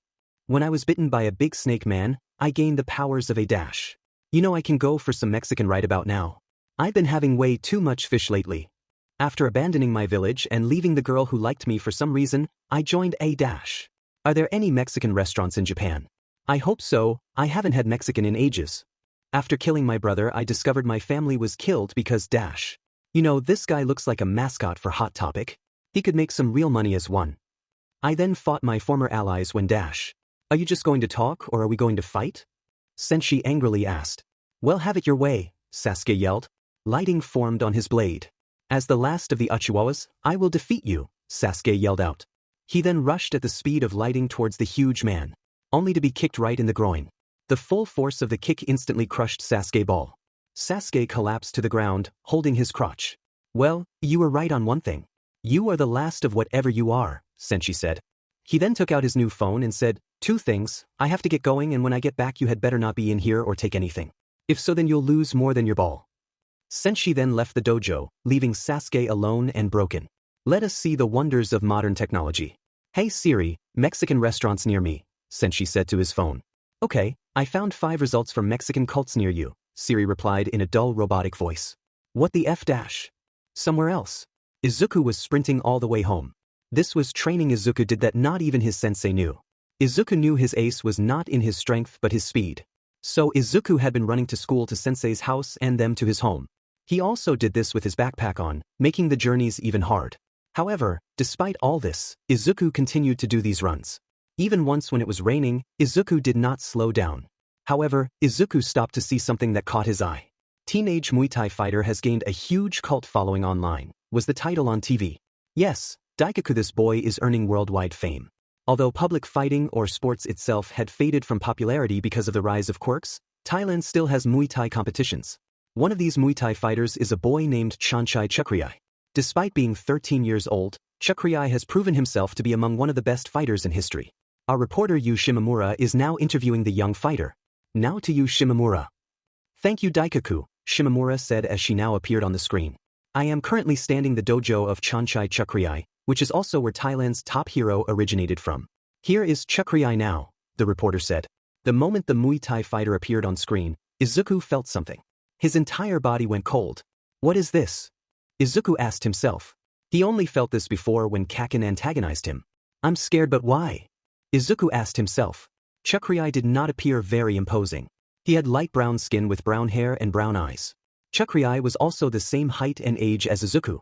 Izuku was not the only one feeling this pressure. The reporter on screen looked visibly shaken. Another man was with Chakri. Everyone, this is Cherky's translator. He will be translating everything that Chakri says into Japanese, the reporter said. Chakri said something in Thai, which his translator interpreted. Chakri says that he is happy to have this opportunity, his translator said. I'm glad he is, the reporter replied.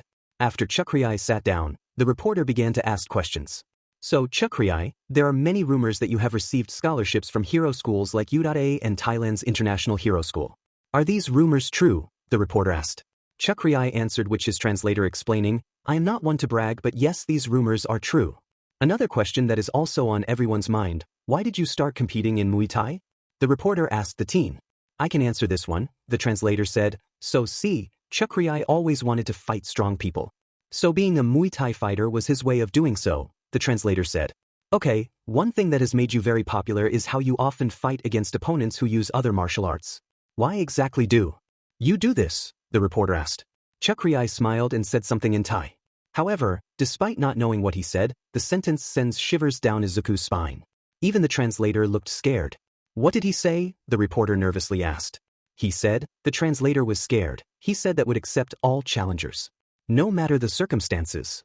Izuku gripped his fists, he was not okay with this. 3 days later. Your defense is greatly improving, sensei committed. Izuku was blocking nearly every pole and was even scoring a few hits. Thank you, sensei, Izuku said as the wooden dummy stopped spinning. Well, I guess that's enough of the dummy, sensei said. Then what are we going to do now, sensei? Izuku asked. Seeing how your counters improved your last fighting, we are going to improve that as well. Your offense also needs some work as well. 3 techniques could help you, sensei said. What techniques are those? Midoriya asked. I'll tell you later. However, for training, I'm going to attack you up and you need to block and counterattack, sensei said. You're kidding, right? Izuku nervously asked. Nope, you better be ready, Midoriya, sensei said. Oh no. 3 weeks later. So Midoriya, you finally threw a counterattack, sensei said. He had thrown a punch, but Midoriya had used one of the techniques and punched sensei right in the stomach. Does that mean training is over now? Midoriya asked. His face and whole body were bruised from the training. Yeah, go rest now. When you're healed, go call me, I have another fight for you, sensei said. What should I do until then? Midoriya asked. Take it easy and rest. You have been training for a long time. You should take a rest now and then, sensei said. Okay, sensei, Izuku said.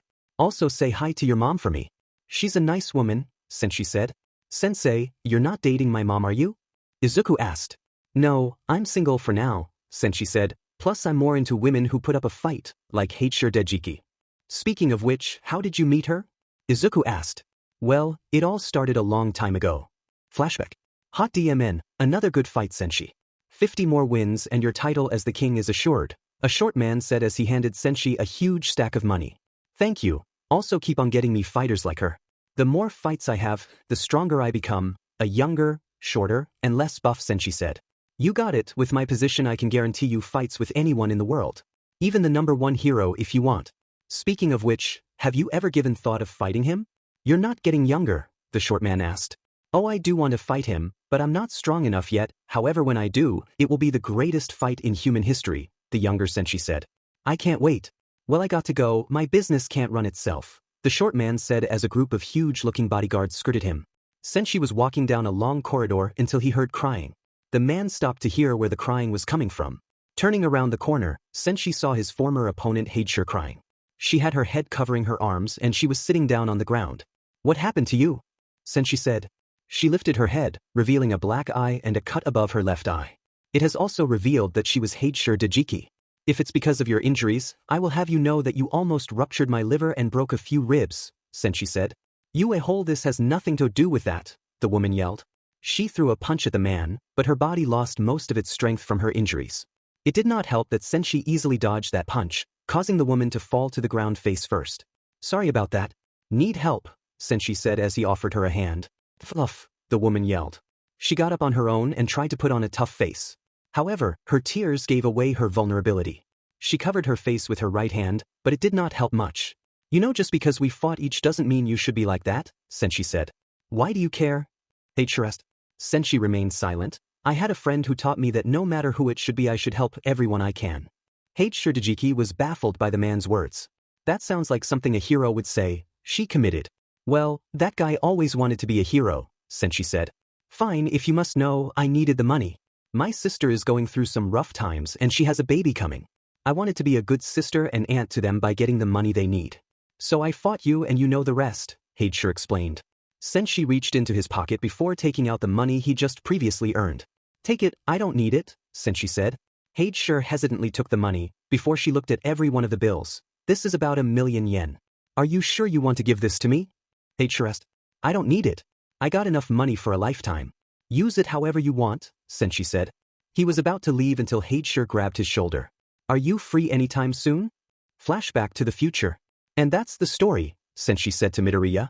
What a wonderful time that was, Sure said. How the hell did you get here? Sensei asked with a shocked face. I have my ways, the grown woman said. Midoriya was also surprised at the arrival of the grown woman. We later went to my home in Dash. There is a underage child here, Sensei yelled. We spent hours just doing Dash. Midoriya run, Sensei yelled. Midoriya ran out the dojo at full speed, not looking behind him. Why are you here? Sensei asked. Well, I kinda told my friend that I would go on a double date with her, Sure explained.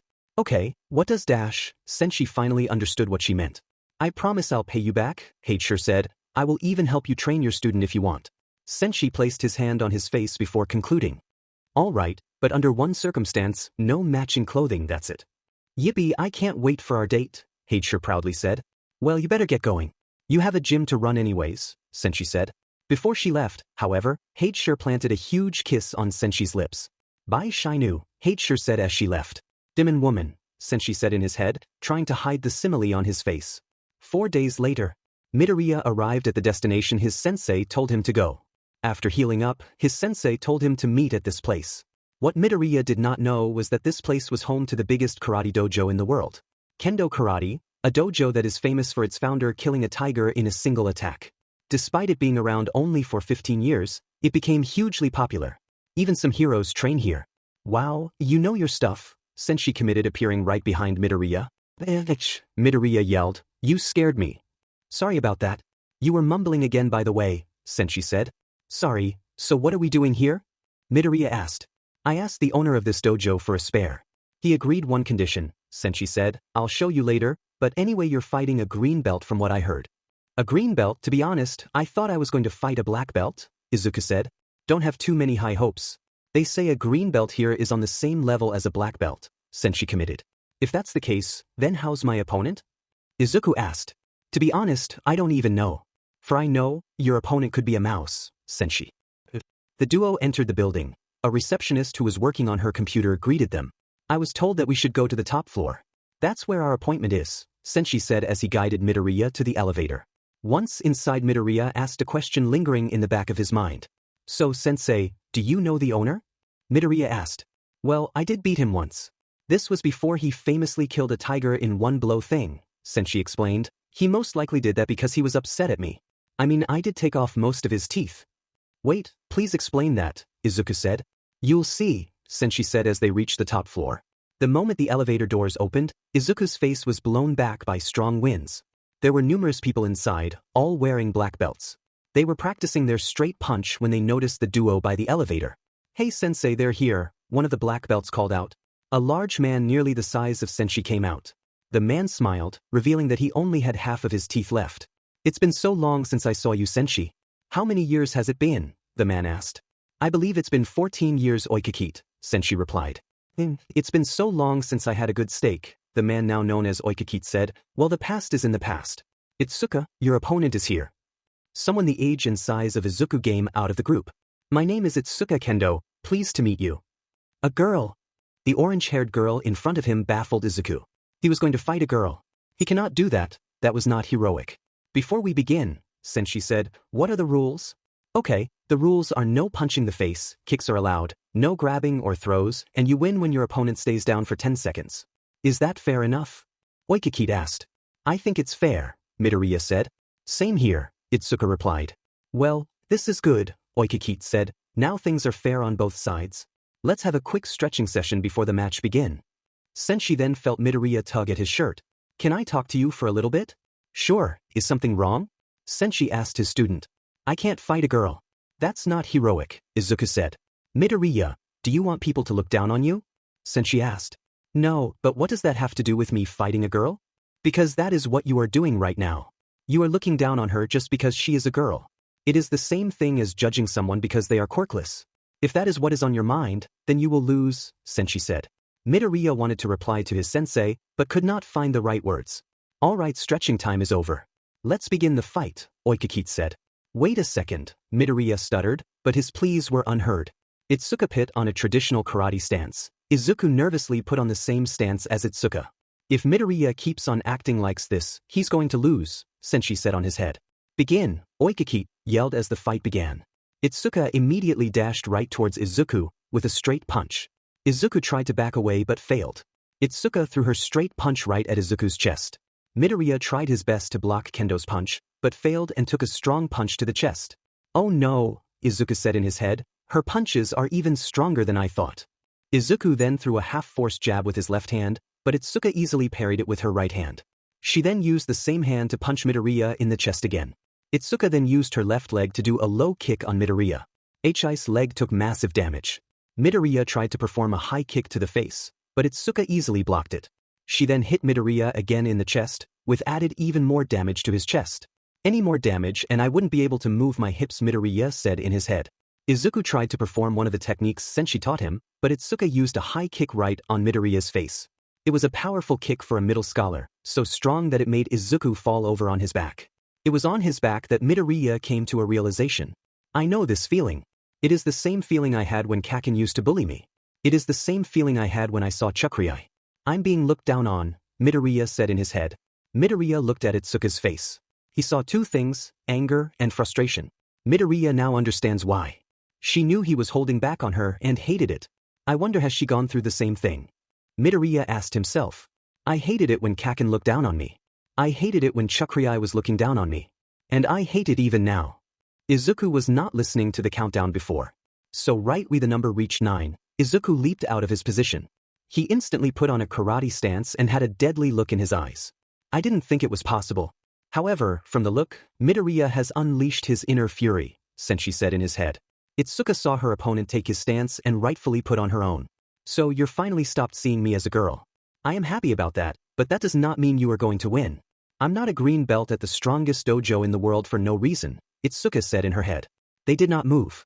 They just stood still, preparing for the other's attack. Midoriya broke the stalemate, dashing towards the girl. Itsuka responded by aiming a kick right towards Midoriya's face. However, Midoriya blocked it and used a straight punch right into Itsuka's chest. That's a lot more power than I was expecting. This boy isn't holding out anymore, Itsuka said in her head. Itsuka then tried to perform a high kick at Izuku. However, Izuku performed one of the 3 techniques Sensei taught him. The technique brought shock to everyone watching the fight except Sensei. It was a Mawashi-yuke. They say those who've mastered Mawashi-yuke can even block fire, Oikikit said in his head. Even though he's an amateur, you've been teaching him an advanced move. I have to give you more respect now. Itsuka dashed away from her opponent to gain distance. Izuku reacted by dashing towards the girl. Itsuka was planning this. She prepared a right punch aimed towards Midoriya's chest. Itsuka placed her left leg up front and placed her right hand by her hip. When Midoriya entered into her range, Itsuka unleashed her straight punch, only for her punch to miss entirely. This shocked everyone in the room except Midoriya and Sensei. The reason for this was that Izuku moved his knee to move Itsuka's knee, making her lose balance. Itsuka started to lose her balance, and in that moment of struggle, Midoriya unleashed his final move. Izuku placed his hand 1 inch in between Itsuka's stomach. He quickly closed the gap with a powerful strike to the chest. Itsuka had never felt such a strong attack before. It nearly took her down, however, she was still standing. I have never used this move before in a fight, only as spars. Be glad you will be the first to handle such a move, Itsuka said in her head.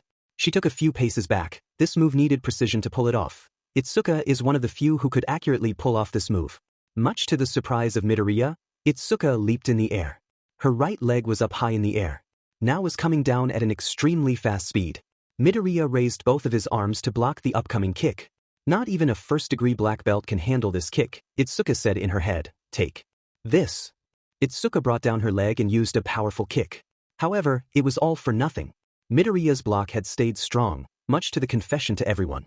It's because I've been blocking Sensei's kicks that I'm used to handling kicks like these, Midoriya said in his head.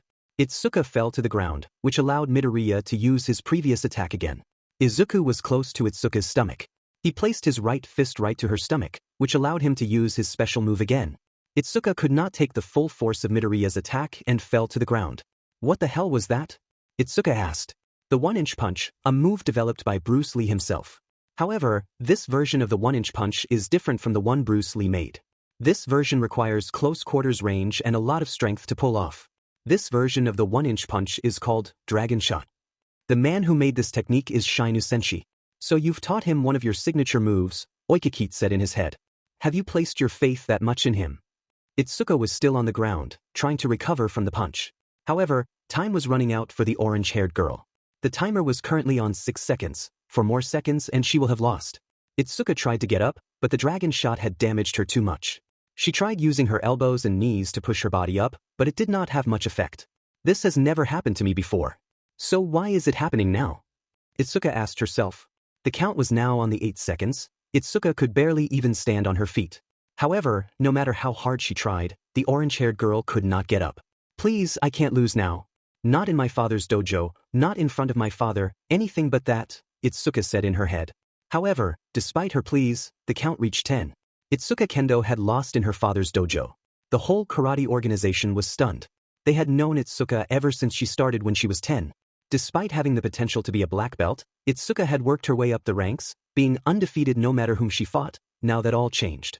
A boy who she thought was weak and was barely able to handle Izuku at first had just beaten her with ease. Midoriya has also been able to control his inner rage. A lot better than me, sensei said in his head. Much to Itsuka's dismay, Izuku was the winner. The dark look in Midoriya's eyes was long gone, and Midoriya looked very normal as if nothing has happened to him. Well done Midoriya, you did extremely well, sensei said. However, Midoriya was barely paying attention. Instead, he was thinking back to when he fought Izuku. What was that? Izuku asked himself. Sensei noticed the puzzled look on Midoriya's face. If you're wondering what that was, I'll explain later. But now, you need to watch, sensei said as he walked away. His teacher's words confused Midoriya. He then noticed Izuku walk over to him. That was a good match, Izuku said as she held out her hand. Izuku gladly shook the girl's hand. Looks like they made up, that's good, Oikakit said. Now, you promised me something important and you will not leave until you fulfill your promise. The karate emperor confused Midoriya and the whole dojo. Sensei, what does he mean? Izuku asked. I heard someone once say that for a student to learn, they must see the full power of their teacher, sensei said. I heard the same thing, Oikakit said as he tightens his gi. To make things fair, you can make any rule you want. The words shocked everyone watching, except Midoriya. I don't understand what's going on? Midoriya asked. I've only seen my father act like this on a special occasion, Izuku said. That occasion is when he is going to fight. Fight? Izuku yelled in his head. I've never seen sensei fight before. Well, he did have that little encounter with Kaken, but you could barely can that a fight. Izuku put his hand to his mouth. Now I want to see this fight, Izuku said in his head. You won't mind if I get comfortable? I don't want to be at a disadvantage, sensei asked. No, not at all, Oikakit replied. It would be a shame to for an opponent with a disadvantage. Sensei then took off his shirt, and what was underneath shocked the whole dojo, including Midoriya. Scars covered the man's whole body. Some had attached across his entire back, while others were as small as hair. The scars themselves that terrified the members of the dojo, it was the amount of them. There was part of his body that did not contain a scar. Somehow, this made the man appear even bigger than before. That was all without addressing his physique. His body was beyond anything a human should be capable of doing. If his size was no evidence of his strength, then his muscles gave it away. The man's muscles looked as thick as tree. It's like, I'm staring at a demon, Izuku said in his head. I knew sensei was strong, but now I wonder just how powerful he is? However, that was not on Oikakit's mind. Are you wearing weights? Wouldn't that bring you down? Oikakit asked. Sensei then moved his arm to his face. Good observation, I have been wearing them for so long that I have forgotten that I even wear them. But do not worry, I will only take them off if you prove yourself worthy, Sensei replied. During this conversation, Oikakit was going through a mental dilemma. I'm scared, staring at him now, it looks like it's the gates of hell, Oikakit said in his head. I wonder if this is how Dante felt when he came to hell? You've gotten a lot stronger since we last met, Sensei. Despite his fears, Oikakit put on his fighting stance, with his right hand out and his left hand positioned near his heart. He then placed his right leg put and his left leg inside. This was Oikakit's special fighting position that he made just for himself. No one else in the world can use this fighting stance. Sensei then put on the same fighting stance. Everyone except Oikakit, everyone in the room was shocked tremendously. Izuku grabbed Midoriya by the shirt and brought him to her. Midoriya explains that, Izuku yelled while pointing to his sensei. I don't know, I've never seen this before, Midoriya replied. From the way he said it and with his body language, it was clear to Izuku that he was telling the truth. She released the boy and sat down right next to him. Well, might as well watch this then, Izuku said. Izuku positioned himself firmly, trying to ignore the fact that a girl is sitting next to him. So when do begin? Oikakit asked. Whenever you're ready, Sensei replied. There was an uneasy feeling in the air. Like when two cowboys are in a duel. No one knew what was going to happen or whose strike was first. Even the ones watching were sweating in anticipation. Oikakit started the match. He dashed towards Sensei, going so fast that he even broke the floor. Oikakit then shifted his right hand into a fist and swung towards Sensei's head. The karate emser was so fast that he did all of this in 1 second. Despite the quick time and speed it took Oikakit to accomplish this, Sensei was still faster. He moved his left hand to block the blow to his head. However, Sensei still took the full force of the blow. He lost his balance and was standing on only his right leg. Oikakit used this chance to strike Sensei again. However, Sensei was faster than the karate emser was. Oikakit tried to perform a right chop towards Sensei's neck, but Sensei grabbed Oikakit's right arm, punched him in the gut with his left hand. Or, as Sensei yelled as he punched Oikakit. Oikakit was thrown back and then landed on his feet. As I thought, this won't be an easy fight. I will have to use every technique I have to beat him. Then I can challenge my father, Oikakit said in his head. Sensei put on Oikakit's stance once again, putting on more defense than before. Sensei slowly got closer to Oikakit, who was starting to recover from Sensei's punch. Oikakit got up and tightened his GI once again. Oikakit put on his usual stance, but this time was more of an attacking position. My father is more on the defensive when fighting an opponent. Is this man that strong, or does my father wants to end this fight very quickly? Itsuka asked herself. Oikakit rushed again to Sensei, this time with a left punch, instead of a right. Sensei moved his hands to block Oikakit's oncoming punch. However, he was shocked to discover that the karate emser was not going to use a punch, but a far more dangerous move. Devil Lance, Oikakit yelled in his head. His right fingers came together to form a hand gesture resembling a spear. Oikakit aimed this attack right towards Sensei's chest, but luckily, for the black-haired man, he was able to dodge that move. Itsuka was stunned. I've never seen that technique before. Why is my father using it now? Sensei was also wondering about Oikakit's technique. Why is he using that technique? I have never seen him use it, but I do know his father uses it. If he's just as good or nearly as good, then this will be a hard time than I thought, Sensei said in his head. Oikakit then turned around to face his opponent. His right hand became a fist and he lunged at Sensei. Oikakit raised his leg and brought it down on the Sensei. Sensei dodged it by dashing backward away. I can't just use karate anymore. It's been so long, but now I have to use that style, Sensei said in his head. His stance changed. He moved into his left hand into an L shape and put it in front of himself. Sensei then moved his right hand into. I don't understand. It looks like Sensei has gotten into a harder defense, but it looks like he has gotten softer, Izuku said in his head. So you're using that style now. Unfortunately for you, I already have counters against you, Oikakit said in his head. Oikakit went into his natural fighting stance before dashing towards Sensei once again. However, Sensei stood his ground. However, once Oikakit threw a left punch, he was suddenly in the air, with his head pointing towards the ground. Sensei's left hand was holding on to Oikakit's left hand. Oikakit quickly adjusted to the fact that he was in the air and threw a right kick towards Sensei's head. Sensei immediately blocked by moving his free arm in front of Oikakit's kick. Despite Oikakit having a kick powerful enough to destroy concrete, Sensei's arm came out only with a little bruise. Is his arm so strong that it can withstand my father's kick? If not, then there must secret behind this, Itsuka said in her head. Oikakit had more than one trick up his sleeve. He then tried to launch a left knee towards Sensei's face, which connected. Blood came out of Sensei's nose as his head went back. His grip was broken and Oikakit landed on the ground. His right hand then shifted and became larger and thicker. Oikakit Kendo quirk, stronger hands. He can make his hands deal more double the damage. As a side effect, it will grow a few inches bigger. Oikakit then brought down a right chop towards Sensei's shoulder. Sensei felt his shoulder bone break instantly by the attack. This caused Sensei to fall to the ground. Oikakit saw his chance and brought down another right chop aimed at Sensei's neck. This is the same move I used to kill a tiger, Oikakit said in his head. Can you handle it, King? This is it. I have seen many opponents fall to this move. Even some pro heroes can't even handle this move, Itsuka said in her head. A simile appeared on her head. Oikakit's hand was close to Sensei's neck when a loud noise exploded, causing some eardrums to burst. Oikakit was also sent flying and crashed into the wall behind him. Sensei, on the other hand, was perfectly fine. Sensei was currently kneeling on one leg and his right fist was out. Smoke was emitting from his fist.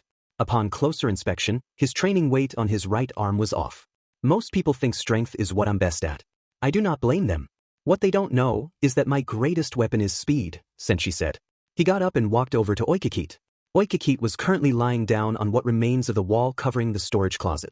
There was also blood coming off his head. Do you wish to continue? Sensei asked Oikakit. Oikakit got up and stared Sensei in the eye. Nah, I'm good, Oikakit blankly responded. Are you sure? I believe you can still go on. I mean, you did break my shoulder, Sensei stated. I'm sure. If I continue now, we may break more than a few bones. I want to go home and kiss my wife, Oikakit replied with a small laugh. That makes sense, Sensei said. He then looked at his watch. I better get going. I have a meeting to attend, Sensei said. Go ahead, I have nothing against it, Oikakit replied. Come on Midoriya, Sensei said as walked to the elevator. Midoriya got up and ran to his teacher. Well, what can I say? I mean, you are the king of fight dash. Oikakit could not finish his sentence. Sensei, in less than a second, dashed to Oikakit and threw a full-powered punch right towards Oikakit's face. However, he stopped right in front of Oikakit's face, who barely even noticed the punch coming. A gush of wind blew on Oikakit's face, indicating how fast Sensei was. Never say that to me again, Sensei inhumanly growled. Everyone in the room had shivers down their spines, especially Midoriya. What's got over him? Izuku wondered. I've never seen Sensei like this. Sensei then walked away from the shocked karate emperor. Let's go Midoriya, Sensei angrily said. Midoriya followed him in a sacred state. Once they entered the elevator, the tension in the room died down. I didn't think it would be that big of a deal, Oikakit blankly said. Should we go after them? Itsuka mumbled, still shocked after the whole experience. We shouldn't do that. That man has personal problems. Ones that we don't know of, Oikakit replied. Sensei and Midoriya were walking away from the dojo, with no clear direction. Sensei was walking with an angry pace while Midoriya was walking behind him. God damn it, why did I do that? Sensei asked himself. I put on a bad example for Midoriya and probably scared him as well. Sensei turned around and saw Midoriya shaking, not even wanting to look at his teacher. What teacher would I be if I let something like this happen to my student? If my sensei was here, he would be me with a stick, Sensei said in his head. He turned around to face his young student. I'm sorry for acting like that, Sensei said as he bowed his head to his student. Midoriya was even more confused by his teacher's actions. First, there was that whole incident in the dojo, and now this. Why did you do it? Midoriya asked. Sensei hesitated before answering. There is a past to me that I don't cherish, a past that I wish to be forgotten. Midoriya understood what his mentor was saying. He hated the time when Bakugo and others picked on him. However, Midoriya had a feeling that his past was very different from his teacher's. If you want, I can make it up to you, Sensei said. His head was still bowed down to his student. All right, let's have some ice cream, Midoriya said, trying to uplift the mood. Back to the dojo. Itsuka was putting on her shoes. She was already wearing normal clothes and was ready to go home. Hello, Kendo. Are you all right? A grown woman already dressed asked. The grown woman had black hair, 5 feet tall, and had a muscular body. I'm fine, Tomodachi, Itsuka replied. Tomodachi was another student in the dojo. She was an active member and had even become a 5th-degree black belt. She also had supported Itsuka ever since she first joined. Your dad said he had to observe the damage done to the wall before going home, Tomodachi explained to Itsuka. Thanks, I was wondering what was taking him so long, Itsuka replied. He also said I can walk you home. You don't have a problem with that? Tomodachi asked. No, that's perfectly fine, Itsuka responded. The duo walked down a street together. I heard what happened. Are you sure that you're all right? Tomodachi asked. Yeah, I'm fine, Itsuka said, but it was clear something was wrong. Come on Kendo, are we not friends? You can tell me, Tomodachi said. Itsuka had a face full of doubt before answering. Well, you heard that I lost to a boy, right? You have a crush on him, Tomodachi assumed. What? Itsuka yelled out, that's not it. However, despite her pleas, a blush formed on Itsuka's face. Do not lie to me. You would never talk about a boy if it wasn't for that reason, Tomodachi replied. We talk about that chirky boy and you never say anything, Itsuka replied. Yes, but you never had a blush on your face when you talk about him, Tomodachi replied. I still do not. I just think that he looks a little cute and dash. Itsuka stopped herself once she realized what she was saying. Ha, I can't wait to tell your dad, Tomodachi said. No, wait, please don't tell dad, Itsuka pleaded. Back to Midoriya. Hey, Midoriya, Sensei said, causing his student to turn to him. Itsuka likes you. Midoriya went as if his ice cream in his mouth went flying. That isn't funny, Sensei, Midoriya cried out. I'm not joking, Sensei said. In fact, I'm dead serious. Oh no, Midoriya mumbled. What's wrong? Sensei asked. If her father hears about this, he might kill me, Midoriya mumbled. Do not worry about her father, I can handle him. It's her grandfather you need to worry about, sensei said. Midoriya turned to his teacher in confusion. What about her grandfather? Izuku asked. Well, to put it simply, her grandfather is the strongest karate MSTR in the world, sensei explained. His strikes can pierce through boulders. Rumors say that he can predict the moves of his opponent even before they do. He has battled countless foes, some that said they could topple gods. Moreover, from what I have heard, despite being in his 60s, he remains undefeated. I think he could defeat me at full strength. That's how strong Kuroki Gensai is. Midoriya was amazed. He knew that there were many strong people in the world. Heck, his sensei is one of them. However, he had a feeling that Kuroki Gensai was somehow more powerful than what his sensei was telling him. Have you ever met him? Izuku asked. Once, and there were two things that stood out about him. His intimidating aura and something I wasn't expecting, sensei said. What was that? Midoriya asked again, dying of curiosity. He had an astonishing beard, sensei yelled out. Midoriya had a deadpan expression. I thought it was something serious, Izuku said in his head, but that was just silly. I wish I could show it to you, it is a sight to behold, sensei seriously said. I have another question. If Gensai is Kendo's grandfather, then why doesn't she have his last name? Izuku asked. That's a very good question, Midoriya. There is a very important reason for that, sensei said as he began to tell a story. Flashback. Out of curiosity, I have to ask before I beat you till kingdom come. Why is your last name Kendo? A younger sensei asked as he stood above a bleeding Oikakite. If your father is so strong, why don't you have his name? There's a good reason for that, Oikakite mumbled. He smiled, showing bloody spots where teeth should have been. It's my mother's name. I'm not as strong as my father yet, so until I beat him I will use my mother's name. Back to the present. And that's the reason why, sensei explained. I think he's leaving some parts out, Izuku said in his head. I have another question. When I was fighting Kendo I felt strange. It felt like someone else was fighting for me, Izuku wondered. There's a good reason for that. Do you know that little voice inside your head telling you to do bad things? Imagine that voice taking over and fighting for you, sensei explained. That's basically what it is. It is not a physical boost, more like a mental one. It's a rare technique that most people haven't even seen, let alone heard of. So how did I unlock it? Izuku asked. Well, it usually comes from intense anger. Although it offers no additional power, it allows fighters to use all of their strength, without holding back. This technique is called inner rage, sensei explained. So if I use inner rage more often then I will get stronger, Izuku said with a happy tone.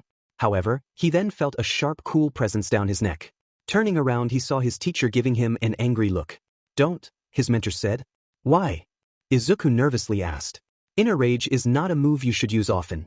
I gave the benefit of using it once, but that is it. Most people that use it suffer horrible fates, sensei said. Remember this, Midoriya, if you stare at the abyss long enough, the abyss stares back. Midoriya was even more nervous than before.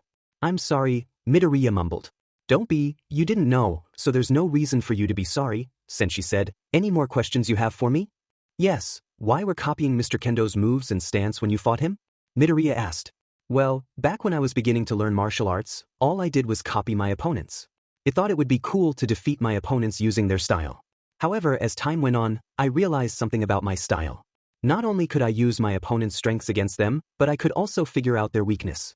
Then I combined two styles and made a completely new style. Then combined two completely different styles into one style for one opponent, then another style for another opponent, and so on and so on. That sounds amazing, Midoriya committed. It was, but my style had three major weaknesses. One, it could not mimic styles based on one's body. Say someone is small, so I cannot mimic that style since I am tall. Another weakness is that it cannot mimic styles that revolve around one's quirks. Since I cannot copy quirks, then I cannot mimic that style either.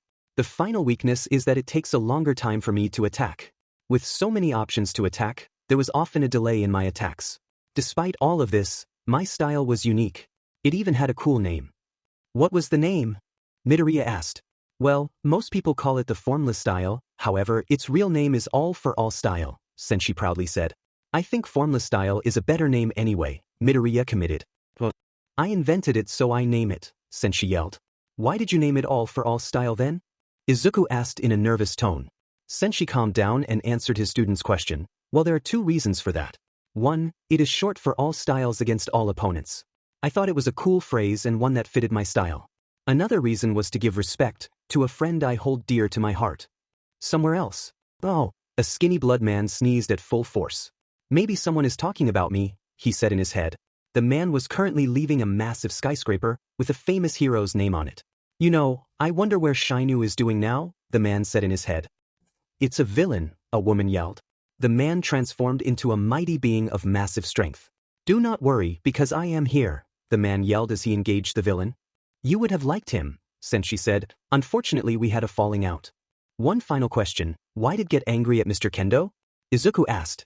Sensei looked down at the ground. His face was full of both guilt and sadness. He then got up from his sitting position and said a statement that would haunt Midoriya to the day he died. There is a world of monsters, a world where the average humans cannot survive. In this world, only the strongest can rule. It is a terrible world, one where I used to live. I once ruled that world. However, I left that world a long time ago, for good reason. I want to stay away from that world, and I hope you stay as far away from it as you could. Midoriya did not know how to comprehend his teacher's words. Was there a place that dangerous? Why did Sensei leave? Was there anything else that he was hiding? All these questions and more boggled Izuku's mind. On to a more important matter, I think you have comprehended striking martial arts, so now we should try grappling. However, which one should we do? You're too small for wrestling, I am not good with jiu-jitsu and the Gracie family hates me. Oh, I know, the last part Sensei nearly yelled out. Placing a hand on Izuku's shoulder, Sensei said, I'm going to teach you the Niko Style. The what? Izuku was lying down on his bed wondering about so many things. One of them was the Niko Style. What in the world was it? He had never heard of it before. Was it a completely new martial art or something else entirely? Another thing that was bothering him was Oikakit's words. Before his sensei interrupted him, Izuku heard him say, King of Fight. Nevertheless, what could that mean? Sitting around would not do him any good. If he wanted to find answers, there was only one way to do so, the internet. Getting on his computer, Izuku immediately went to Google. He typed in Niko Style and hit enter. 0 results. Well, that was a surprise. He was sure that had never happened before on the history of the website. That just made Izuku even more confused. How could he learn something that does not even exist? Well, if he could not find the answer to one of his questions, there was still the other. He typed in King of Fight into the search bar. Some of the suggestions said, King of Fighting. He instantly clicked on it, wondering what would come up. 2 million results. That was a surprise, even more than before. What was going on? He saw one of the links come up as live footage of the King of Fighting. Izuku created a new tab, wondering what kind of rabbit hole he was going down. The post containing the video said, this video keeps on getting taken down. The one who originally posted this video has not been heard of in months, so I'm doing this to preserve his memory. The video was 2 minutes long, much to Izuku's confusement. What could be so dangerous in this 2-minute video? Izuku clicked on the video and went full screen. And now the moment you've all been waiting for, a loud voice said on a speaker. The video was shaky and had a bad quality, but it was clear where it was. It looked like a closed stadium, however, it was bigger than any he had seen on TV. The emissary of any form of fighting, with it being brawling or martial arts, a man so dangerous that hell itself spat him out. The man who stands above heaven and God themselves. His name is Shinueni Sensei, the King of Fighting, the voice yelled as someone appeared on the video. Izuku immediately recognized him. That's my sensei, Izuku said in his head. Although this version of his teacher was a little skinnier and smaller than his present form, it was still his sensei. His sensei was wearing a black skin-tight bodysuit with no shoes. Start your bets, people, the voice said. Yelling came from all around the camera. It was clear that it was an intense crowd. Now, let's begin the battle of monsters, the voice said again. The camera then revealed Sensei's opponent. I recognized that man. He is of the top heroes in Germany. I heard that his muscles are so strong that he took a bullet to the head and lived. How would my teacher handle this? Izuku asked in his head. Are you ready? The voice asked the fighters. Both of them went into a fighting stance, with the German hero taking a stance fitting a brawler, while Sensei took a kickboxing stance. Begin, the voice yelled. The German hero dashed at high speeds towards Sensei, who did not take down his stance. A sudden boom that was similar to what a jet engine makes ranged. The sound was even louder than the voice before. It was so loud that despite Izuku keeping the volume down, it was still hurt his ears. What in the world was that? He asked. He looked back at the video, which ended at the very same moment. He saw his enemy kick the German hero right on the face, and by the looks of it, the hero had been knocked cold. However, the truly scary thing in the image was not the fact that the hero was knocked out by one blow, but it was the demonic grin on Sensei's face. A scary thought entered Izuku's head. Exactly how strong is his teacher? He went back to Google to look at the other links. One of them got his eye. It was a post saying, King of Fighting vs. All Might. He instantly clicked on it. As an All Might fan, as a big All Might fan, and as someone who wanted answers, this seemed like the best answer. Hello, everyone, as the creator of this form, I would like to ask a question. They said the king of fighting to be the emissary of all kinds of fighting. All Might is the #1 hero in the world, a man said to be unbeatable. If they fought, who will win? It was one simple question, but it was too hard to answer. Not even the people on the forum had a clear answer. All Might would win. The king is too scared to show himself to the public. Plus, All Might has never lost before and never will, one comment said. The thing is, no one knows what the king can do. We do not even know if he has used his quirk. So I'll say 50-50, another comment said. However, the rest of the comments were very toxic, to the point where Izuku did not want to read them anymore. Izuku went to bed with one question on his mind. Who is my sensei? The next day, Izuku was in his teacher's dojo. He was currently sitting on his knees with his teacher in front of him, sitting the next same way. I know what you're thinking, Sensei said. What is the Niko Style? Izuku nodded. Well, let me explain. Long ago, before quirks were a thing, there was a zone. The Japanese government had no power of any kind in that zone, so they abandoned all hope for it. It soon became a lawless zone filled with crime and violence. It was inside that zone that one man appeared. His name was Takeda Niko, and he brought along a strange fighting style. With it, he was able to make a legend with himself. However, it was because of his reputation that so many came after his head. However, one day he suddenly vanished. However, soon, multiple people came to know his style. Now, over 200 years after his death, the Niko style is one of the most infamous fighting styles in the underground. Wait, what about the lawless zone? Izuku asked. I've never heard that anywhere. Well, to be honest, I don't know. The story I just told you is as credible as a fairy tale. No one believes it and no one knows if it is true. There is no proof that the lawless zone or Takeda Niko even existed. The Niko style is the only thing that can be used to prove the story, but even then it's a little far-fetched, Sensei explained. Now there is one thing that separates the Niko style from most martial arts. That is dash. Found you, a loud voice yelled out. Suddenly the wall exploded next to the door exploded. A hulking mass came out. A man came out from the dust, revealing himself even bigger than Sensei in every way. I hear that you are strong. If I beat you, then people will have to acknowledge my strength, the man said. Sensei made a wide grin on his face. This is better. Pay close attention, Midoriya, I'm going to show you the Niko style. Sensei then took on the same stance he put on when he fought Oikakite. His opponent put on a kickboxing stance. First thing you have to know is that there are 4 katas to the Niko style. The first kata is Flame Ka. Sensei suddenly dashed in high speeds right towards his opponent. The giant man instantly threw a right straight, only for it to miss his target. Flame Kata improves your speed as well as your agility. The hulking man threw a kick aimed at Sensei's head. However, Sensei, with one hand, blocked it and was able to bend the man on his back. Redirection Ka. It allows you to control the flow of power and sent the attacks right back towards the opponent. The man then tried to get up but was put into a chokehold. Water Kata makes you more flexible and allows you to grapple. The man knew how to break free a chokehold and dash to a still intact wall. However, Sensei instantly withdrew from his chokehold and moved right in front of the man. And my personal favorite Adamantine Ka. Sensei then threw a powerful punch towards the man's face. "Or," Sensei yelled as he instantly knocked the bigger man out. The punch was so strong that it sent the man flying through the wall. Adamantine Kata hardens the muscles and is perfect for both defense and offense, Sensei explained. Izuku was amazed. He had never seen this type of fighting before, even with quirks. So seeing a fighting style that was so appealing amazed him. Oh, I should let you know, Sensei said, the Niko style isn't perfect. If people were to know about it, then they will most likely have made counter-defenses against it. Neat. Izuku then turned his attention to the beaten man. What about him? Oh, he will be fine. I held back against him so he'll live, Sensei said. A few hours later, Izuku was currently pushing his index finger against a thick tree. Despite his hardest, he was not able to harden his muscles. Are you sure this is how you learn iron fingers? Midoriya asked. Why am I learning adamantine kata when you said I was learning grappling? Shouldn't I learn water kata instead?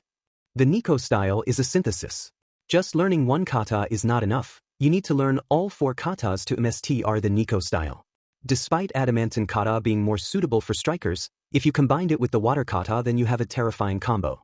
As for your first question, that was how I learned it, Sensei said as he watched Midoriya struggle, although it took me a whole week before I learned how to harden my even one finger. A whole week? What makes you think I can learn this then? Midoriya asked. That made Sensei question himself. He wanted to hit Midoriya on the head and tell him never to give up. However, his sensei would never approve of that. That was exactly the opposite way his sensei used to teach him. Having faith is good, but having too much faith will lead to downfall. His sensei's words echo in his head. What to do, what to do? Sensei asked himself. Which I know, Sensei yelled out, scaring Midoriya. Midoriya, you still write in those notebooks, right? Sensei asked his student. Yeah, what about it? Midoriya nervously asked. Would you do often do you research for your notes? Like read a book discussing fire when researching a fire quirk, Sensei asked. I think you should study muscles. It might just help you. Midoriya grew a smile on his face. Yeah, that could work. Midoriya took a look at his watch. But I'll have to run now before the library closes. Then what are you waiting for? Sensei said as he pushed Midoriya away. Go on, get going, I don't mind. Midoriya ran to grab his book bag. Thank you, Sensei, he yelled as he waved goodbye to his teacher. Sensei waved back. That kid is a lot better than I was at in his age. At the library. Midoriya was now at his favorite library. It was a place where he often came to be alone by himself. He did most of his research here. He first went to the head librarian of the library, not knowing where books containing muscle could be. Excuse me, miss. Midoriya got the attention of the old frail woman. Oh, hello, Midoriya, how are you? The librarian asked. I'm doing fine. Do you know where books about muscles could be? Midoriya asked. Yes, I think they are in the science section, the librarian answered. Thank you, Midoriya said as he went to the science section of the library. However, once he got there, he could not find the right book. Nothing here is what I'm looking for, Izuku said in his head. That was until he saw that right book. Its title was The Muscles of the Human Body, From Brain to Toe. However, there was a major problem. Someone was reading the book. Also, that person just so happened to be a girl. Oh no, Izuku said in his head. The girl was currently leaning back against the bookshelf, not noticing Midoriya yet. Okay, all I have to do is ask her for the book, Izuku said in his head. Excuse me, Izuku said, gaining the attention of the girl. Dear God, why does this have to be so hard? Izuku said in his head. Can I please have that book? I need it for a project, Izuku asked. The girl moved the book away from her face, allowing Izuku to have a good look at her. She was taller than him, which was not a surprise because nearly everyone was taller than he was, had a big black ponytail, onyx eyes that mirror a cat, and a very mature body. Here you go, the girl said as she handed the book to Midoriya in an elegant manner. So pretty, Izuku said in his head. Thank you, Midoriya said with a light blush on his face as he accepted the book. May I ask what kind of project are you working on? The appealing girl asked Midoriya. Well, it's kind of silly and you might laugh, Midoriya replied. I will do no such thing, the girl said as she put her hand on her chest. If it means so much to you I can never laugh at it. So pretty, Izuku yelled in his head. Well, I'm trying to harden the muscles on my finger, Izuku said. There was a short silence between them. Oh God, she probably thinks that I'm a weird guy, Izuku said in his head. Amazing, the girl said, surprising Midoriya. It could work like a hardening quirk. Your grip strength, as well as your punches, would greatly improve. That's exactly what I wanted to do, Izuku excitedly said. Though I don't see how it's possible without using a quirk, the girl replied. Izuku looked at his finger. It's possible, I've seen it done without the use of a quirk. Out of curiosity, why are you doing this? The girl asked. No one would naturally want to do the impossible. It's a stupid reason but one I won't give up on, Izuku said. I want to be a hero. The girl suddenly realized something that helped her case. You're quirkless, she said. Izuku's mind went blank. Oh no, he said in his head. But why did this have to happen? She was so close to being his friend as well. To be a hero without a quirk, the girl said, you must be very brave. That brought a blush and simile on Izuku's face. Though I have to ask, why you want to be a hero? The girl asked the green-haired boy. Was it for money or fame? To be honest, I think saving people is one of the coolest things to do.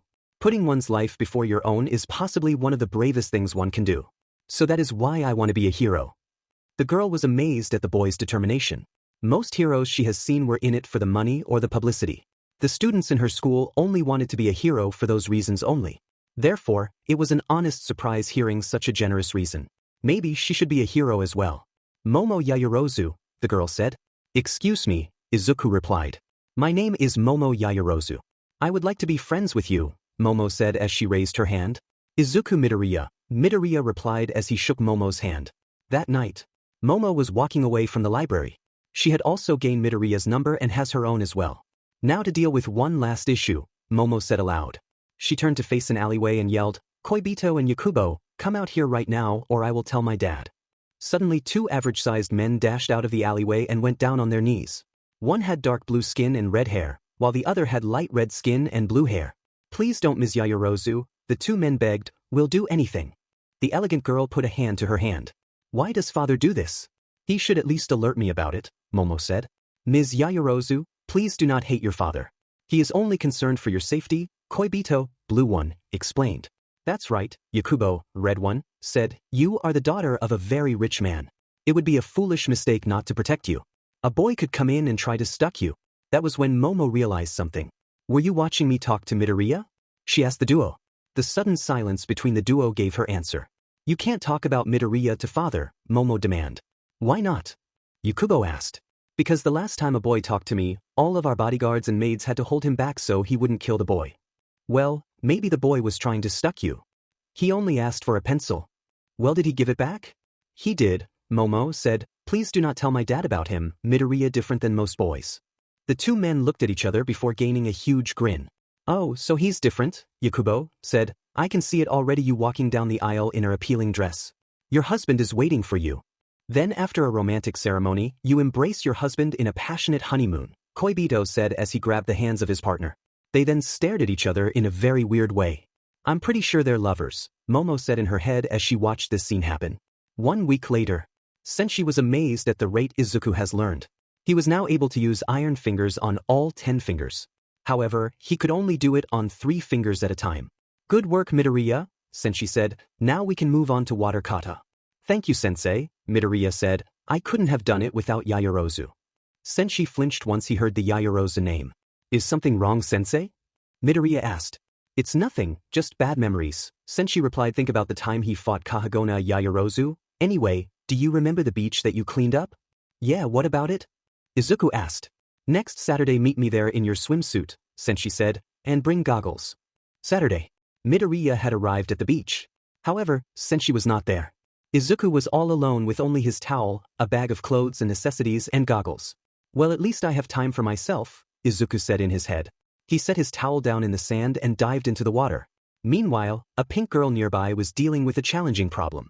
None of my friends showed up, she cried in her head. To be fair, her friends were not trying to be mean. They had important stuff to do. One had to assist his parents, another had to help their cousins move, and other things to worry.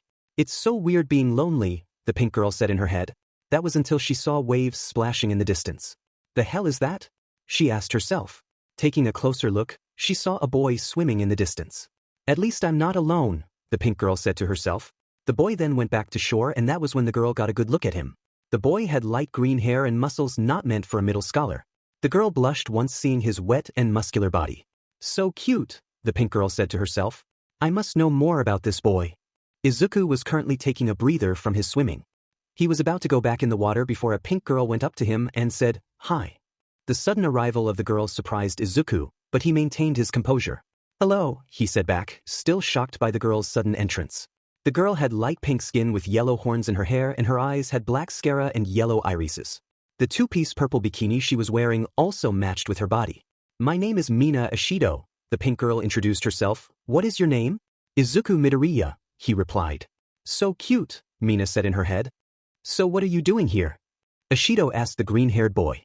Training, Midoriya replied. Oh neat, Mina said. Say, did you put on sunscreen?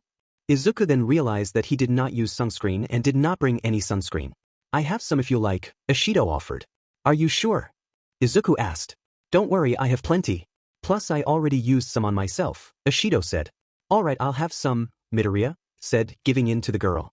She handed him a bottle of sunscreen that she had in her bag. Thank you, Midoriya said as he put on the sunscreen. What about your back? Ishido asked. I haven't thought about that, Midoriya said. Can I put it on your back? Ishido suggested. Midoriya instantly blushed. Why would you say that, Ishido? Midoriya nervously asked. What's wrong? I'm just putting lotion on your back, nothing big, Ishido said.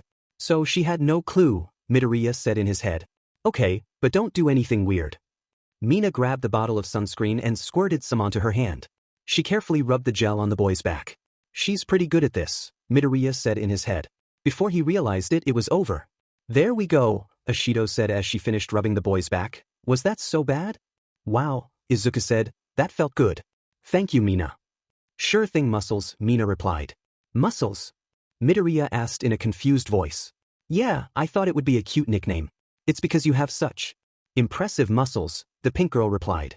You don't have to do that, you can just call me Midoriya, the green-haired boy stated. Okay, then I am going to call you Midori, Mina stated. The new nickname caused Midoriya to blush. Why are you calling me that? Midoriya asked. It's cute, just like you, Mina said with a bright smile. Izuku's blush grew brighter. He had been called many things before, but not cute. It was an unusual thing to be called. Most girls had either ignored him or made fun of him. Sure, there were exceptions, but they were too few. Yet none of them was like this girl. She was outgoing and had nothing stopping her. It was like there was a mountain and she was constantly climbing it. Izuku had only one friend who could even compare to her. They were not friends anymore. So what are you doing here, Midori? Mina asked. Training, my sensei is supposed to be here but for some reason he's not, Midoriya answered. So you're just swimming around until he's here, Ashido said. Basically, what are you doing here? Midoriya asked. I wanted to be here with my friends, but they're not here, Ashido said in a sad voice. Well, I am here, Midoriya said, doing his best all-might face. However, it left the pink girl with a confused face.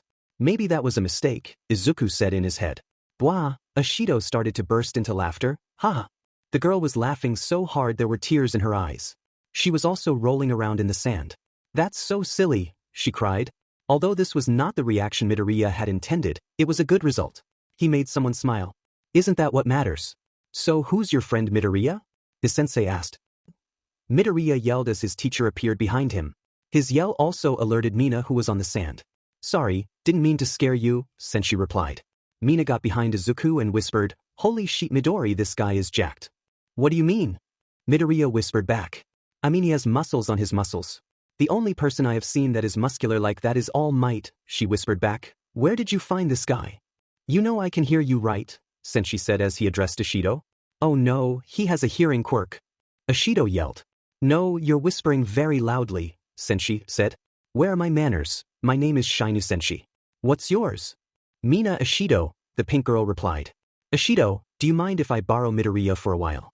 We were supposed to train today, he said. Okay, but can I give Midori here something? Sure, go right ahead.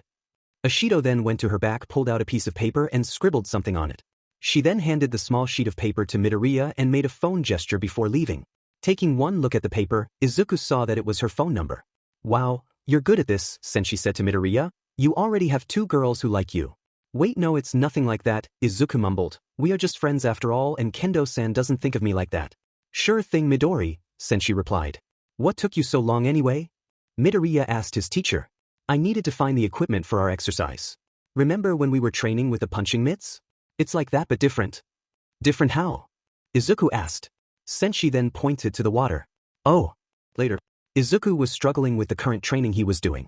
The task was simple, try and put his sensei in a headlock. However, there were 2 reasons why it was a difficult task. He was underwater, making it harder for him to move and to grip on items, even when he used iron fingers. Sensei had not given him the time of day. His teacher forbids him from doing any strikes, only grappling. Every occasionally Izuku would point up, signaling for air. Sensei would then grab his hips and pull him up for air. They continued this routine for 4 whole hours. Izuku was barely able to dodge Sensei's middle kick. That gave him the perfect chance to move behind Sensei and put in a headlock. Izuku's headlock was weak due to the training and from the pressure of the water. However, it was good enough for Sensei. He tapped Izuku's arm, signaling the end of the training. Izuku then swam to the surface of the water for air. Breaking free, he gasped for air. His teacher later came out for air. They later swam back to the shore with Midoriya collapsing on the sand. He was out of breath and exhausted from the harsh training. You alright? Sensei asked as he placed a water bottle near Midoriya's head. I'm fine, Midoriya said as he drank the bottle of water. Hey, can I ask you a question? I'm confused about how the Niko Style works. Do you have paper and a pencil? Midoriya then pointed to his book bag as he drank more water. Sensei then drew a picture and showed it to Midoriya. It was a diagram with tips on every side. On the top was the redirection kata, on the left was water kata, on the bottom was adamantine kata, and finally on the right was flame kata. This is how the Niko Style works, Sensei said. As you can see, the Niko Style is built on the 4 katas. 1 or 2 katas are good, but not good enough. For the Niko Style to truly work to its fullest, all 4 styles must be used. When working in unison, that is the perfect way to use the Niko Style. Okay, makes sense, Izuku said. So what are we doing now? First, you need to rest. Today was enough training and you got school tomorrow, Sensei said. I, on the other hand, have something very important to do. What is that? Midoriya asked out of curiosity. I'm going on a date. Man, I can't believe you're at my house again, Dejiki said to her boyfriend. They were currently in her apartment. What do you want to do? We could watch a movie, or play some board games, or one more option, love making. No, Senshi bluntly said. You're so mean, Heicher said. Let's watch a movie, you can pick anyone you want, Senshi said as he lay down on her couch. Here's one, Bloodsport. The movie about Frank Dux as he battles in the Kumite, Heicher said. Isn't it based on that crazy dude? Senshi asked. Yeah, but it's still a good movie, Heicher said. Alright, you can put it in, Senshi said. Heicher put the movie into her DVD player and sat right next to Sensei. Once the opening credits ended, Heicher moved herself to be blocking Senshi's view. What are you doing? Senshi asked. Getting a good view, the woman said as she stared into his eyes. Senshi then grabbed the remote and paused the movie. There's been something that I have been meaning to ask you. Ask me anything you like, Heicher said as she wrapped her hands around Senshi's neck. Why do you love? Senshi asked. A weird and sudden pause filled the room. I'm sorry, can you please repeat that? Heicher asked. Why do you love me? Senshi asked. I have done terrible things and you know that. I have done unspeakable things and yet you still keep on following me. You follow me around like a small puppy and want to spend every second you have with me. Why? Heicher finally realized that this Shinu Senshi was very different from the one she used to know. The old one was wild and fierce, a force to be reckoned with. However, this one was calmed and obeyed like a loyal dog. She did not hate it. In fact, she liked this new version of the man. However, she still needed to answer. Well, personally think about you. No matter what obstacles you face, you always overcome it. If you had to take on the entire world, you would, and no matter what you always come on top. You inspired me to become stronger and you have inspired me to improve as a person.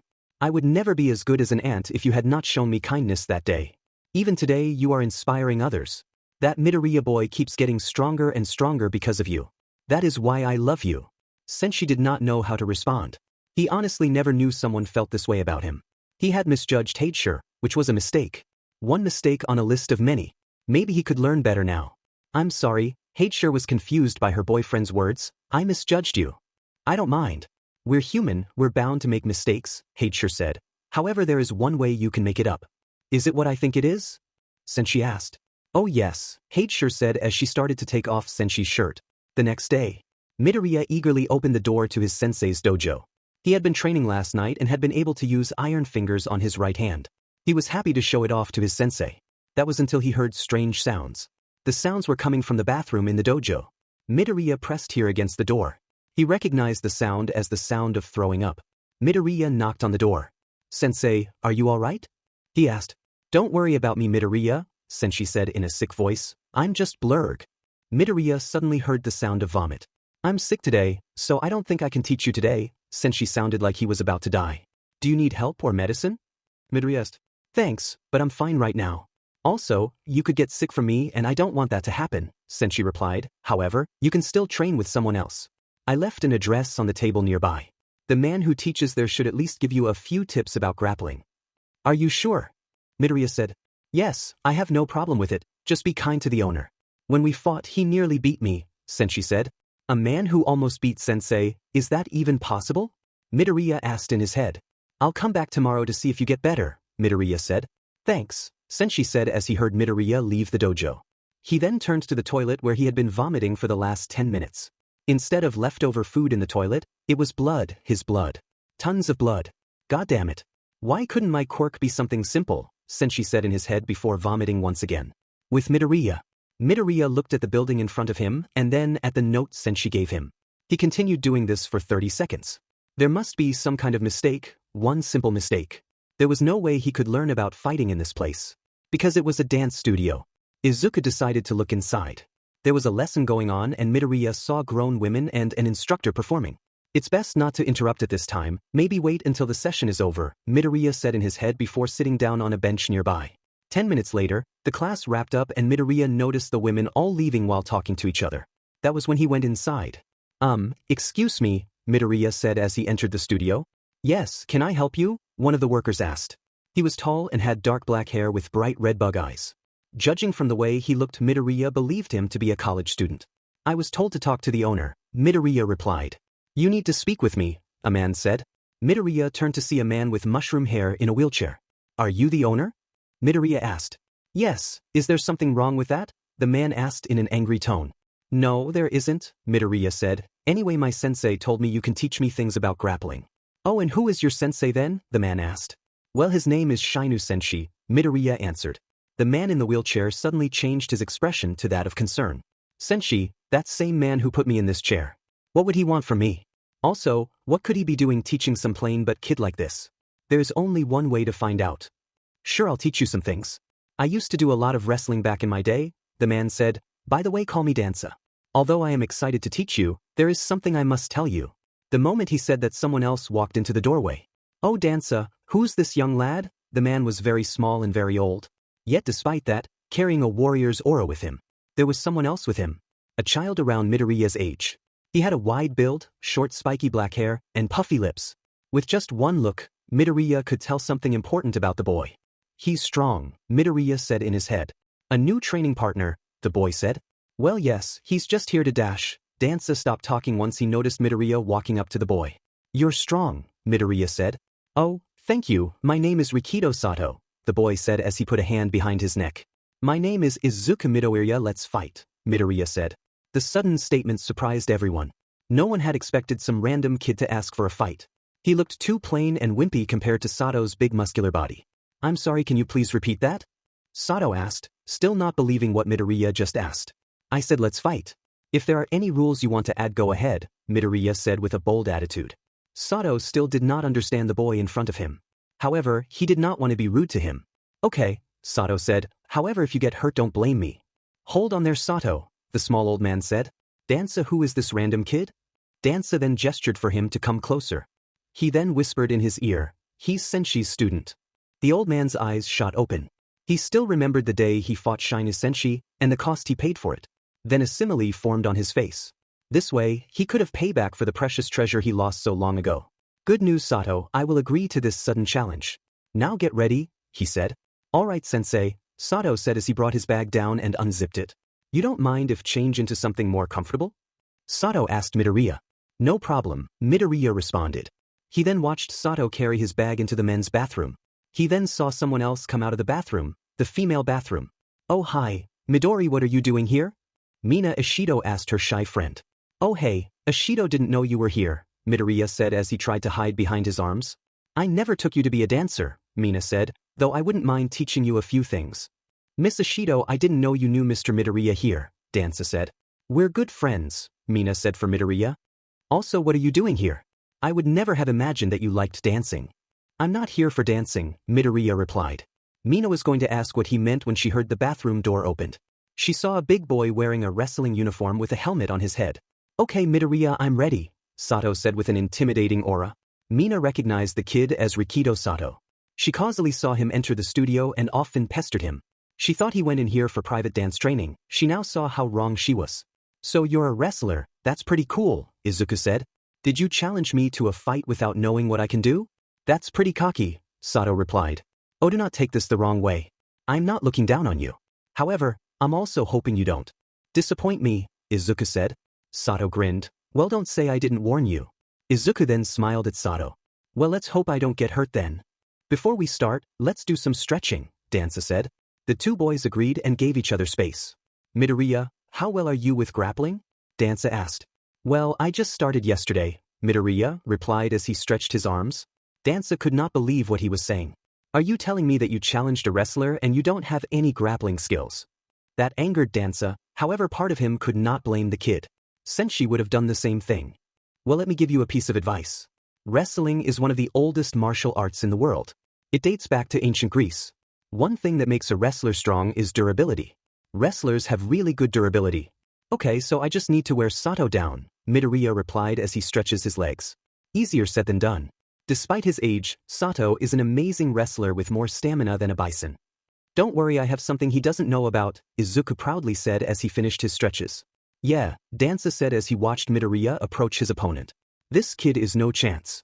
Okay then, whoever gets pinned down for 3 seconds loses, Sato's teacher said as he raised his hand. Are you ready? Sato then got into his stance. His shoulders went down and his hands were in a grabbing position. He bent his knees forward, making his whole body lean forward. Then Sato saw the unimaginable. Izuku put on the same stance. Wait, no, he did not. Taking a closer, Sato noticed differences in Izuku's stance. He was bent a lot lower, possibly to accumulate for his size. His shoulders were looser and down to earth than Sato's. What is he doing? Sato asked himself. Was it a trick to throw Sato off? Possibly, he had heard of tricks like that.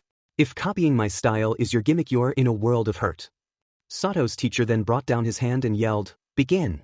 Sato and Midoriya both dashed towards each other.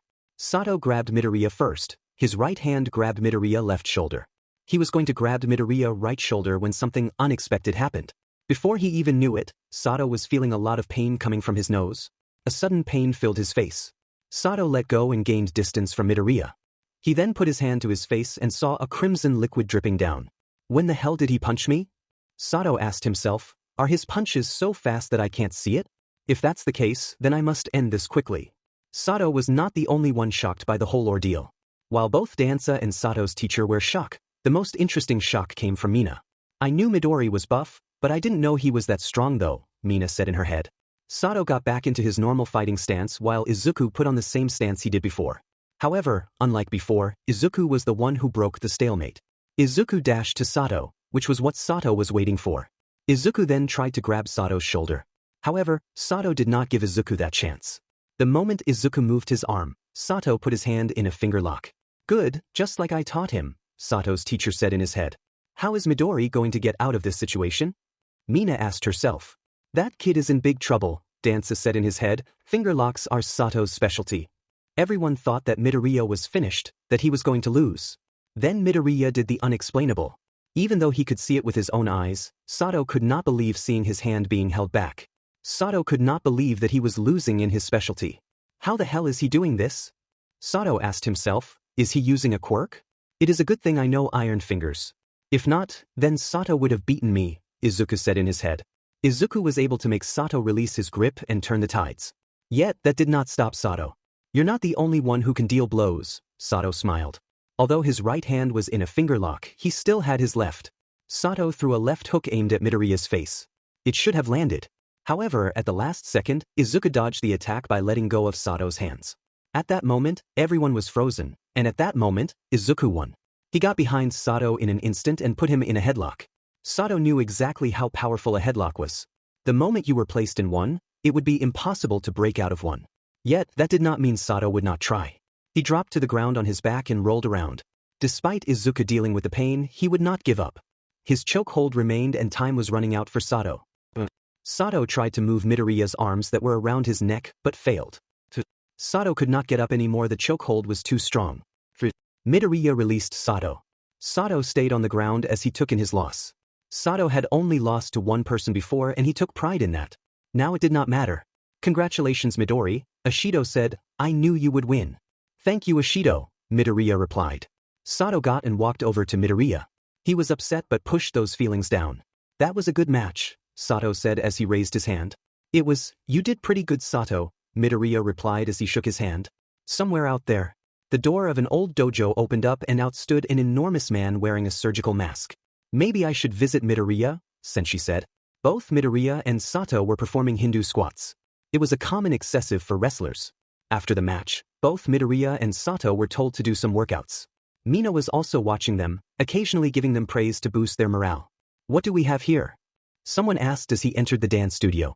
Turning around, Midoriya saw that is a short blonde boy around his age. Despite being smaller than he is, Midoriya could see that this boy was strong. Who is this Sato? The boy asked. Oh, Cosmo, this is Izuku Midoriya. Midoriya, this is my Cosmo, he's a grappler as well, Sato explained, however he practices jiu-jitsu. Hello Midoriya, Cosmo said as he held out his hand, nice to meet you. Same with you Cosmo, Izuku said as he shook his hand. What are you doing here Mr. Midoriya? A sudden blonde man asked in a feminine tone. Midoriya jumped back from the appearance of the man but quickly regained his composure. My sensei told me to train here, Midoriya answered. Dansa rolled up to the blonde man and started to talk to him. Taking a closer look, Izuku noticed many similarities between Cosmo and the man. Both were blonde with similar hairstyles. However, the man was much taller than Cosmo and had a scar on his nose. So his sensei's student? Fascinating, the man whispered. Does he know of sensei's title? Most likely not, but why do you think sensei would choose this kid to teach? Dansa asked. You said he beat Sato right, that's no ordinary feat, the man said. I know Mitsuyo, Dansa said, but could there be another reason why? I think we should ask sensei that, Mitsuyo said. Ask me what? A voice behind them said. Both men jumped at the sudden appearance of the voice. Turning around instantly, they could see it was him. The man who had given them their significant scars was here. Why was he wearing a surgical mask over his face? Sensei, what are you doing here? Midoriya asked as he ran up to him. I thought you were sick. But I'm starting to feel better now, Sensei said in a weak voice. So that explains the surgical mask, everyone said in their head. Anyway, how was your training? Sensei asked. Great, I think I'm doing well as a grappler, Midoriya replied. That caught Cosmo's attention. That's good, Sensei replied. He noticed a small man walk up to him. It was Sato's teacher. Do you remember me? The small man asked. No, Sensei blankly replied. Really? The old man yelled. I'm Rizura. Sensei took a good look at the old man before laughing. There is no way you're Rizura. He is tall and has a giant muscular frame. You're short and have little to no muscles. During our fight, you kicked me right in the manhood, which made you win, the short man said. Well yeah, but many people saw that. You then went out with my daughter. Oh, you are Rizura, Sensei said in a sad voice. An awkward silence filled the room.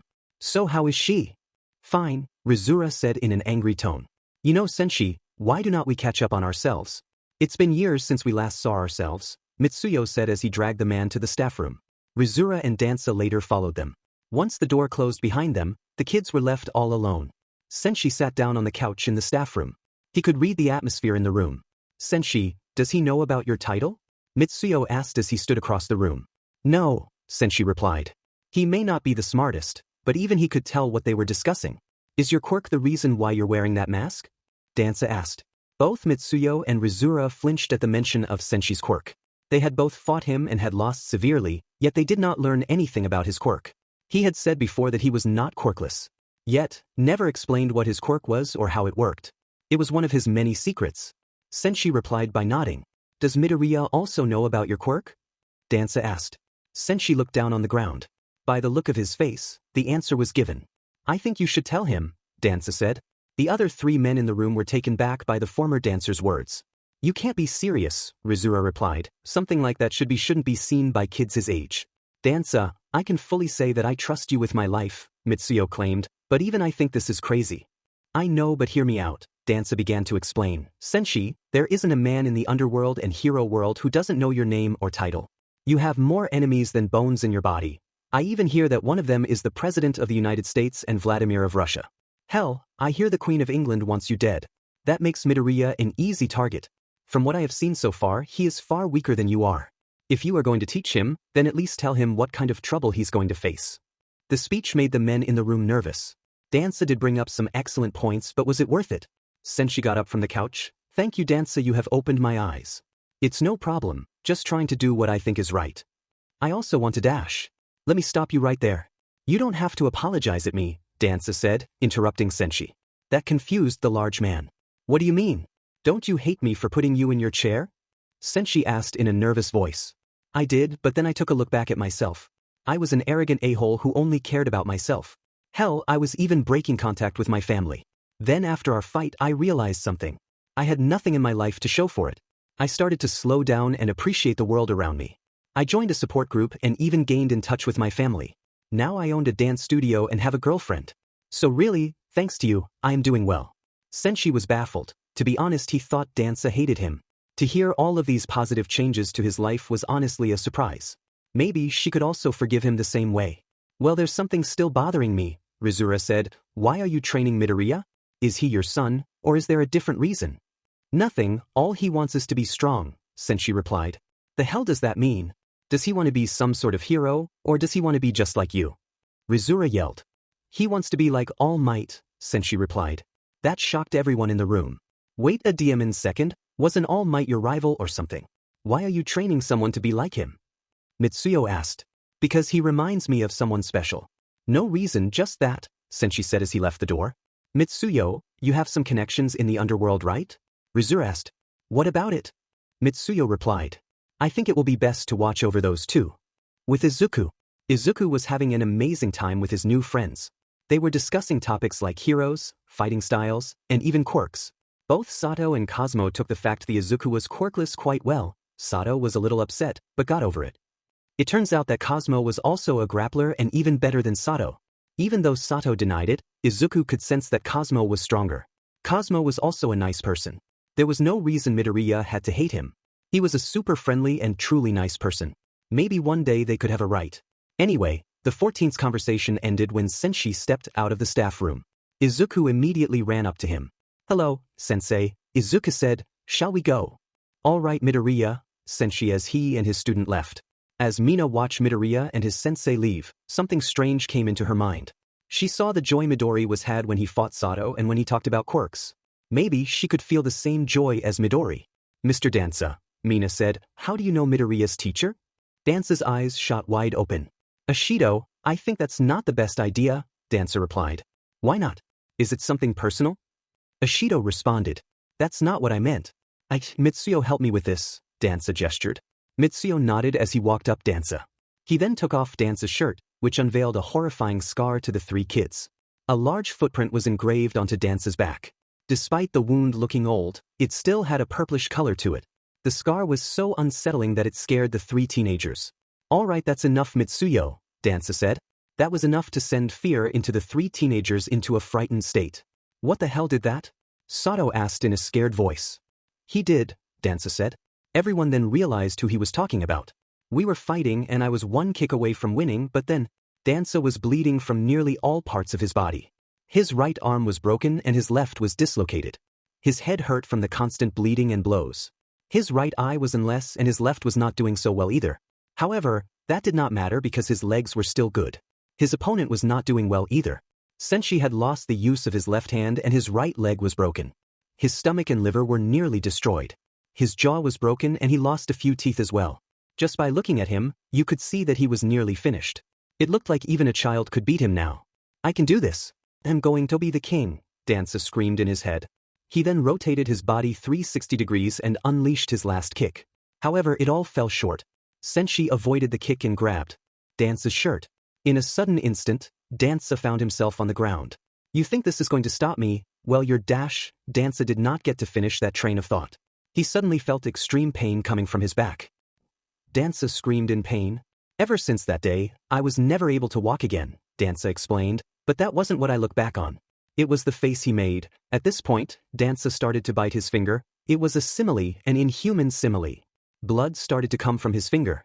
Mitsuyo put his hand on Dansa's shoulder. "I think it's best we end the training session now." "So, Sensei, am I going to learn another martial art?" Midoriya asked. "Or am I going to learn more about the Niko style?" Sensei was not listening, his mind was somewhere else. "Midoriya, are you free on Friday?" Midoriya was confused. "Yeah, why?" "On Friday, I'm going to show you why I am called the king of fighting." Friday. Izuku Midoriya was nervous. Today was the day he was going to find out about the truth of his sensei. He honestly did not know how to feel about this. His teacher was always an enigma to the young boy. He barely talked about his past before or anything with doing with himself. The closest thing he had to his sensei's past, that video and the people Sensei introduced to him, however, that was not enough. Izuku was pondering his while getting dressed. He told his mother that he was going to a friend's party and that the theme was fancy. It took a while to convince his mother about him having friends, but eventually, she gave in. She was happy that Izuku had new friends ever since his disability. She asked repeatedly when she would meet them. Midoriya just said soon. Anyway, Izuku looked at himself in the mirror. His suit was passable as a suit. It was a wrinkled black navy 2-button suit. His briefs were the only black ones he could find. They also were not of the highest quality. However, they were the only ones he had. A knock on the door echoed through the Midoriya household. "I'll get it," Midoriya shouted to his mother. Midoriya made a mad dash to the door before looking into the peephole. It was his sensei in a way fancier suit than Midoriya. First, it was not wrinkled at all. In fact, it looked like a new suit in general. Second, he had a black tie. Midoriya did not have a black tie or any tie for that matter. Third, he was also wearing shiny black shoes compared to Midoriya's normal red shoes. Overall, he was so well dressed that it made Midoriya jealous. However, time was being wasted and Midoriya had somewhere to go. Midoriya opened up the door and greeted his sensei. "Hello, sensei, how have you been doing?" "Good, you didn't eat dinner, did you?" Sensei asked. Midoriya responded by nodding his head sideways. "That's good, we'll eat at our destination." Sensei, where are we going anyway?" Midoriya asked as he left his household. "It's best you find when we get there." "You wouldn't believe me even if I tell you," Sensei replied. "Also, once we get there, make sure that you're nice to everyone you meet, no matter how they talk to you." The tone in Sensei's voice scared Midoriya. This was different than the tone he usually has when he talked with Midoriya. He had some passion and joy in his voice, but now he had some anger and even some malicious.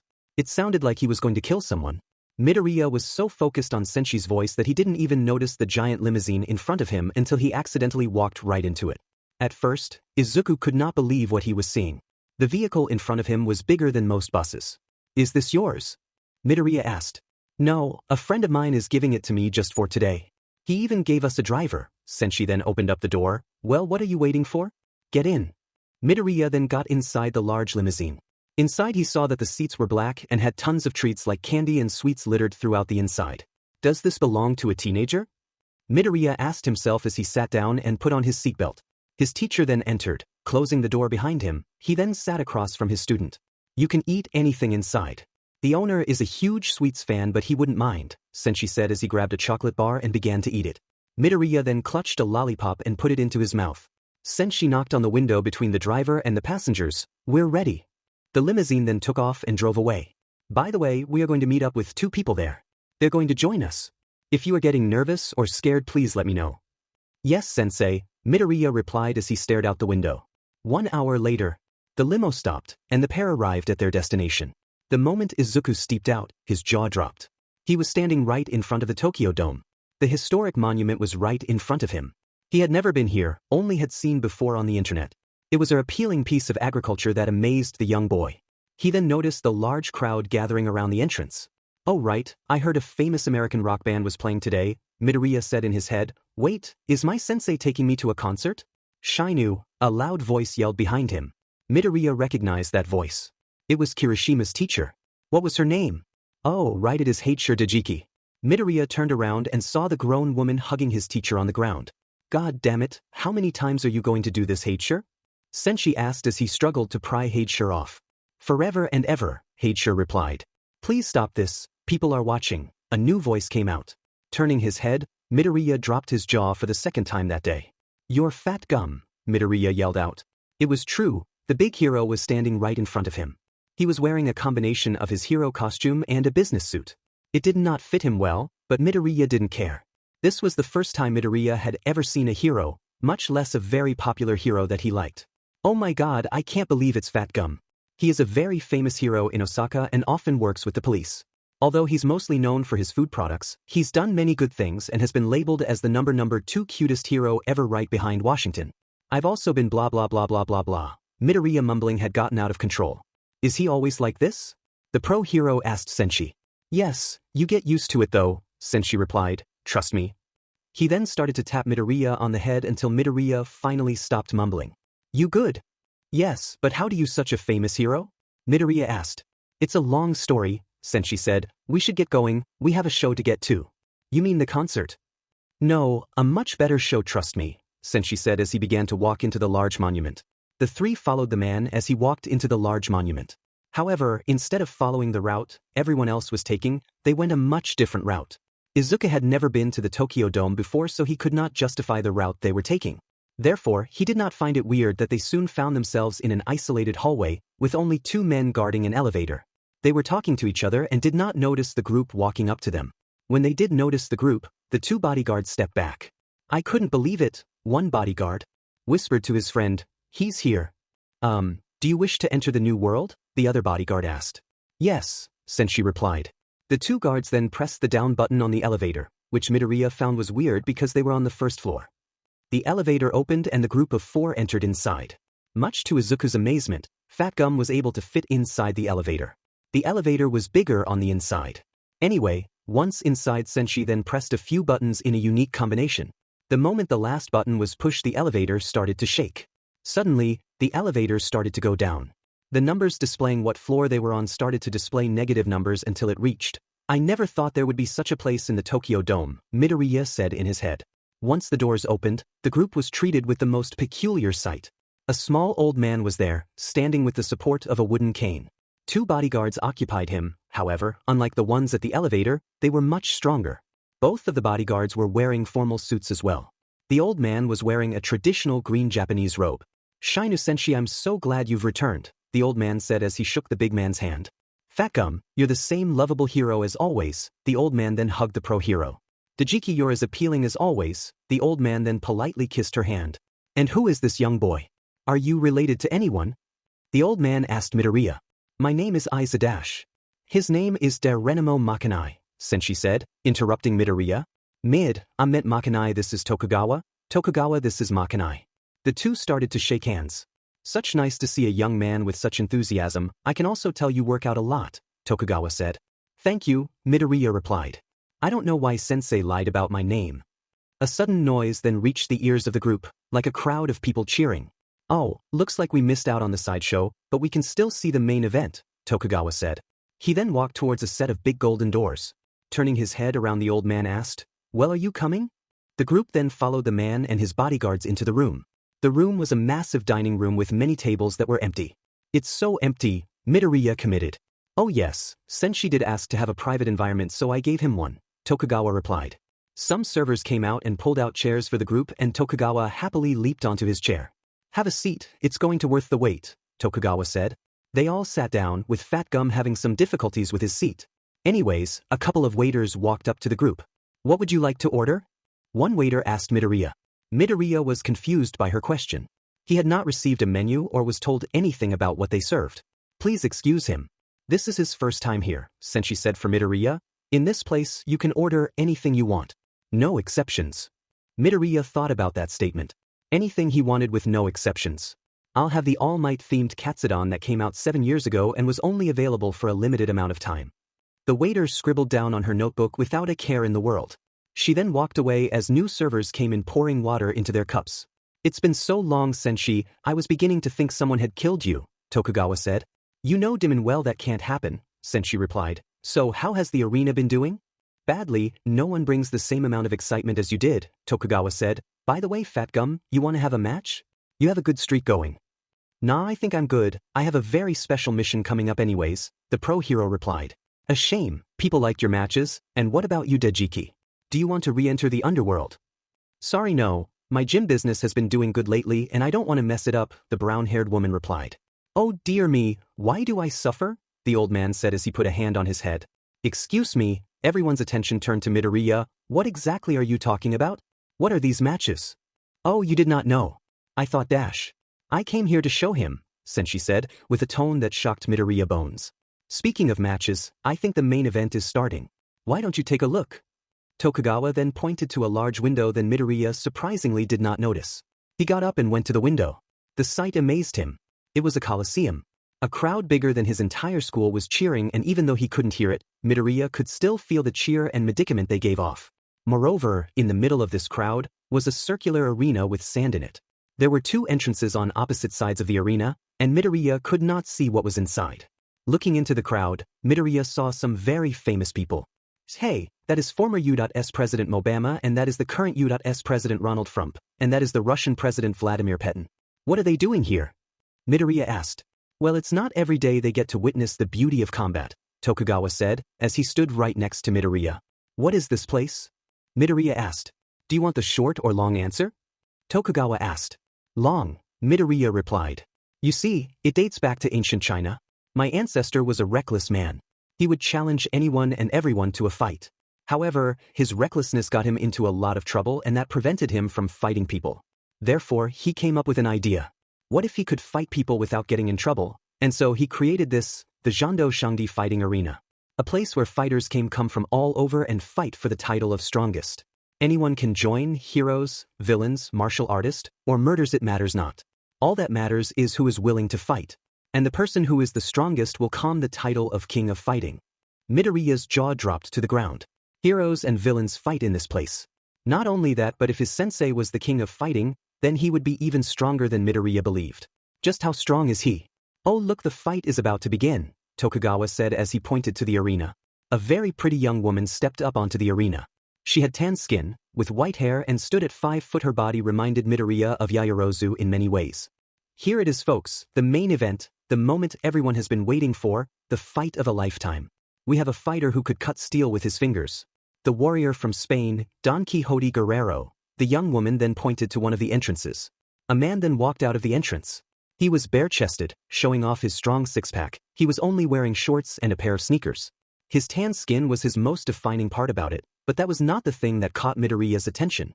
His hands look like they can crush anything, Midoriya said in his head. He's much stronger than I am. It was true, his hands were the strongest part of his body. It was thicker than an apple and each finger had more muscle than Midoriya's entire body.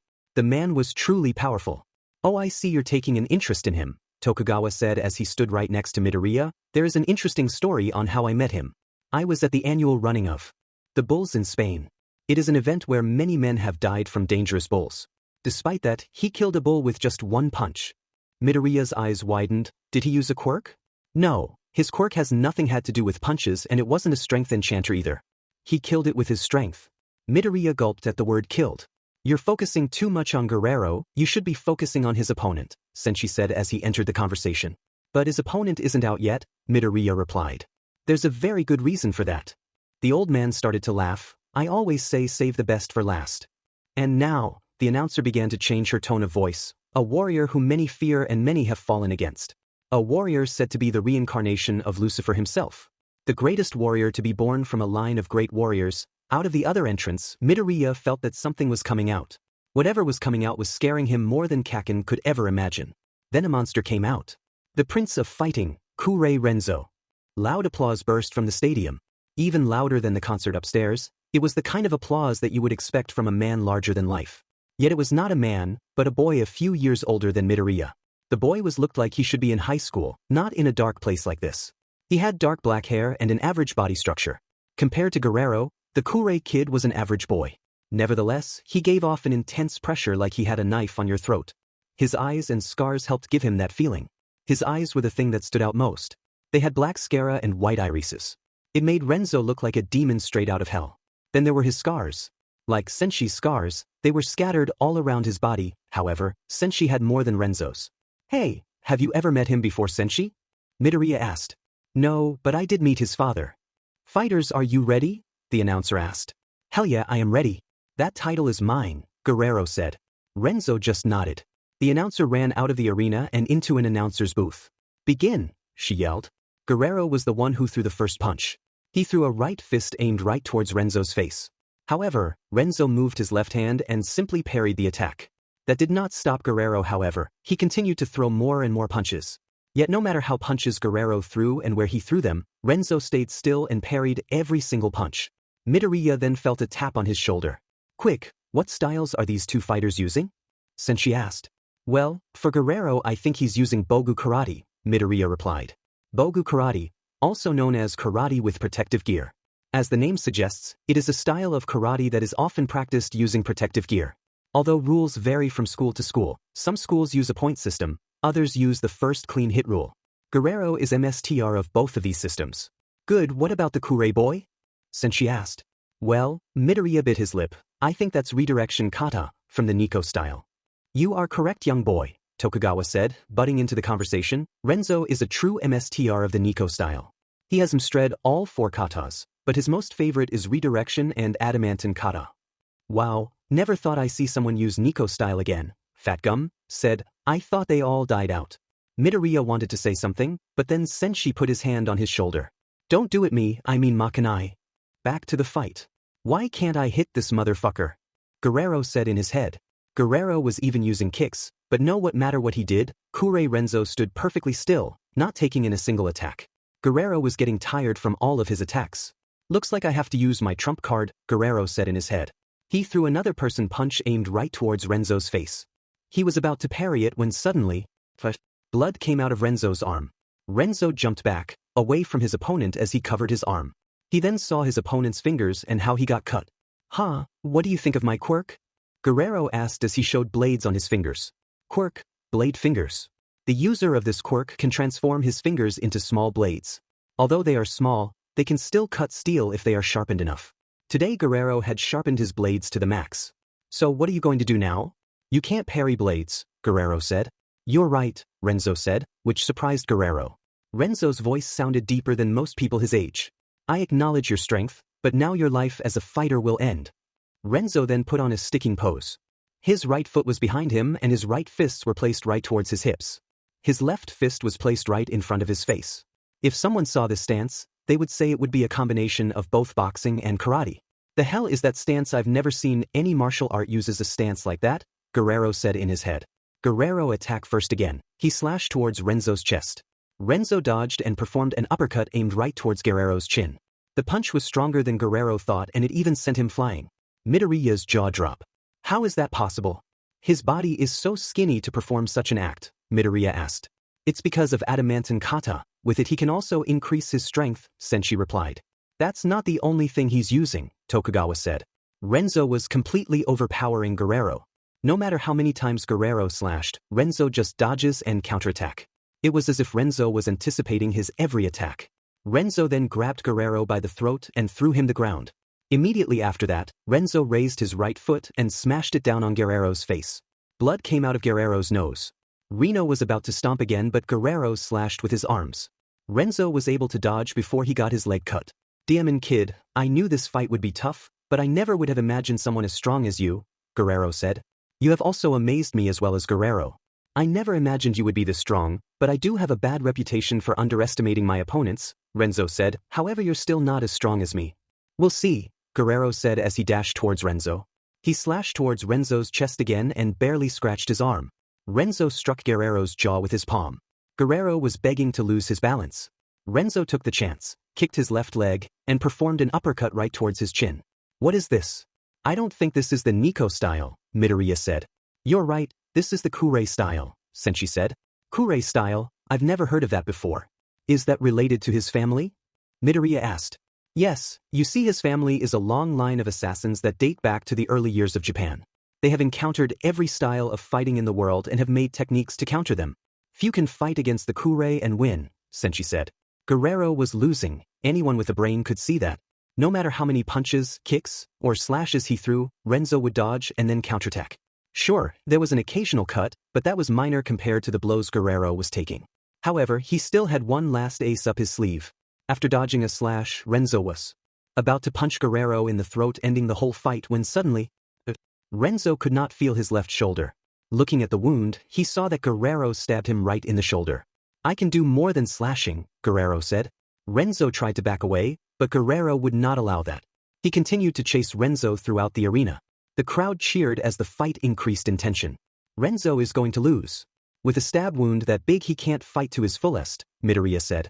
That would be true if not for that technique, Sensei said. I don't know, I'm pretty sure no Kuray would reveal a technique that special, Sure said. Oh they would. I've arrested some who have used that technique, Fat Gum replied. What technique? Midoriya asked. Look and see, Sensei said as he pointed to the fight. The whole audience went dead silent. They already knew what was about to happen, except for Guerrero and Midoriya. Renzo's skin turned red and his veins began to show on his skin. The transformation scared nearly everyone who was watching. What is that? Midoriya asked. The Kuray's greatest technique, removal, Sensei said. Guerrero's body began to shake. Despite the distance between the two, Renzo was able to quickly close the distance. The moment Guerrero realized how close Renzo was, he tried to slash Renzo with his right fist. However, it was futile. Renzo grabbed Guerrero's arm and crushed it with one hand. Guerrero screamed at the pain of his broken arm, but that was not the end of his torture. Renzo punched him all over his body with overwhelming speed and strength.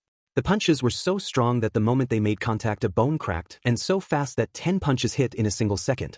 Overall Guerrero's body started to become a broken mess. Where did Renzo get this strength from? Is it his quirk? Izuku asked. In this day and age, everyone thinks the impossible is done by quirks, Sensei said. This isn't the work of a quirk, but instead one of the greatest techniques in human history, removal. This doesn't look like any technique I've seen before, Midoriya said. That's because removal is a technique that can only be used by Kuray members. They have spent centuries in selective breeding to use this technique, Sensei explained. You see, this technique only does one thing. It releases the hidden strength inside the body. I've heard of that before, Midoriya said. Humans place restraints on themselves that allow them to only use 30% of their physical capabilities. So removal allows someone to use that hidden strength. Exactly, Sensei said. However, even when using this technique there is only a percentage of strength released. For some, it is 30, others 80, but for Renzo, it's 100%. Renzo stopped his barrage of punches to grab Guerrero's hair. He then repeatedly beat Guerrero's face until it became a broken and bloody mess. After a while, he threw Guerrero to the wall and started to stomp on his chest. For some reason, he suddenly stopped his assault on Guerrero. I'm done, Renzo said. The winner is Kuray Renzo, the announcer said. The crowd cheered as Renzo left the scene. Midoriya was left speechless. He had never seen an act of violence before. Even the villains he heard about on TV would never have done such a thing. It made him sick to the stomach. Why? Midoriya asked. Why would he do something so bad? He was scared, Sensei said. Most of his fights are won with ease. He was scared that someone could come and steal his title from him. That just made Midoriya even more scared. Midoriya, I'm sorry you saw this. I didn't think it would come to this, Sensei said, a tone of sadness in his voice. Did your fights ever have an outcome like this? Midoriya asked. Sensei looked down on the ground. No, they came out much worse. A sudden silence came between the duo.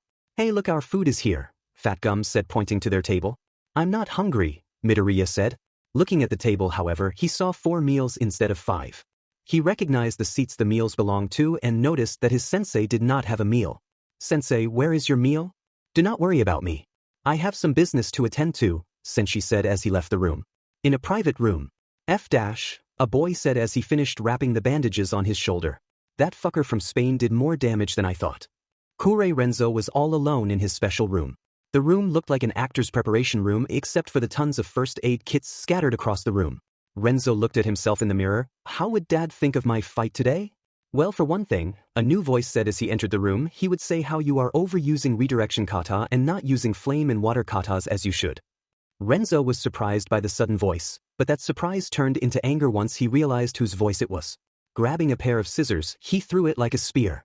Sensei easily dodged by moving his head a couple of inches, causing the scissors to stab the door. What the hell do you want? Renzo asked in an angry voice. I wanted to see why the star child of the Kuray clan is hanging around a place like this, Shinueni Sensei asked. I can ask you the same thing. Why is the king of fight, who mysteriously disappeared 4 years ago, appearing right in front of me? Renzo asked. That's something personal, Sensei said, but you still haven't answered my question.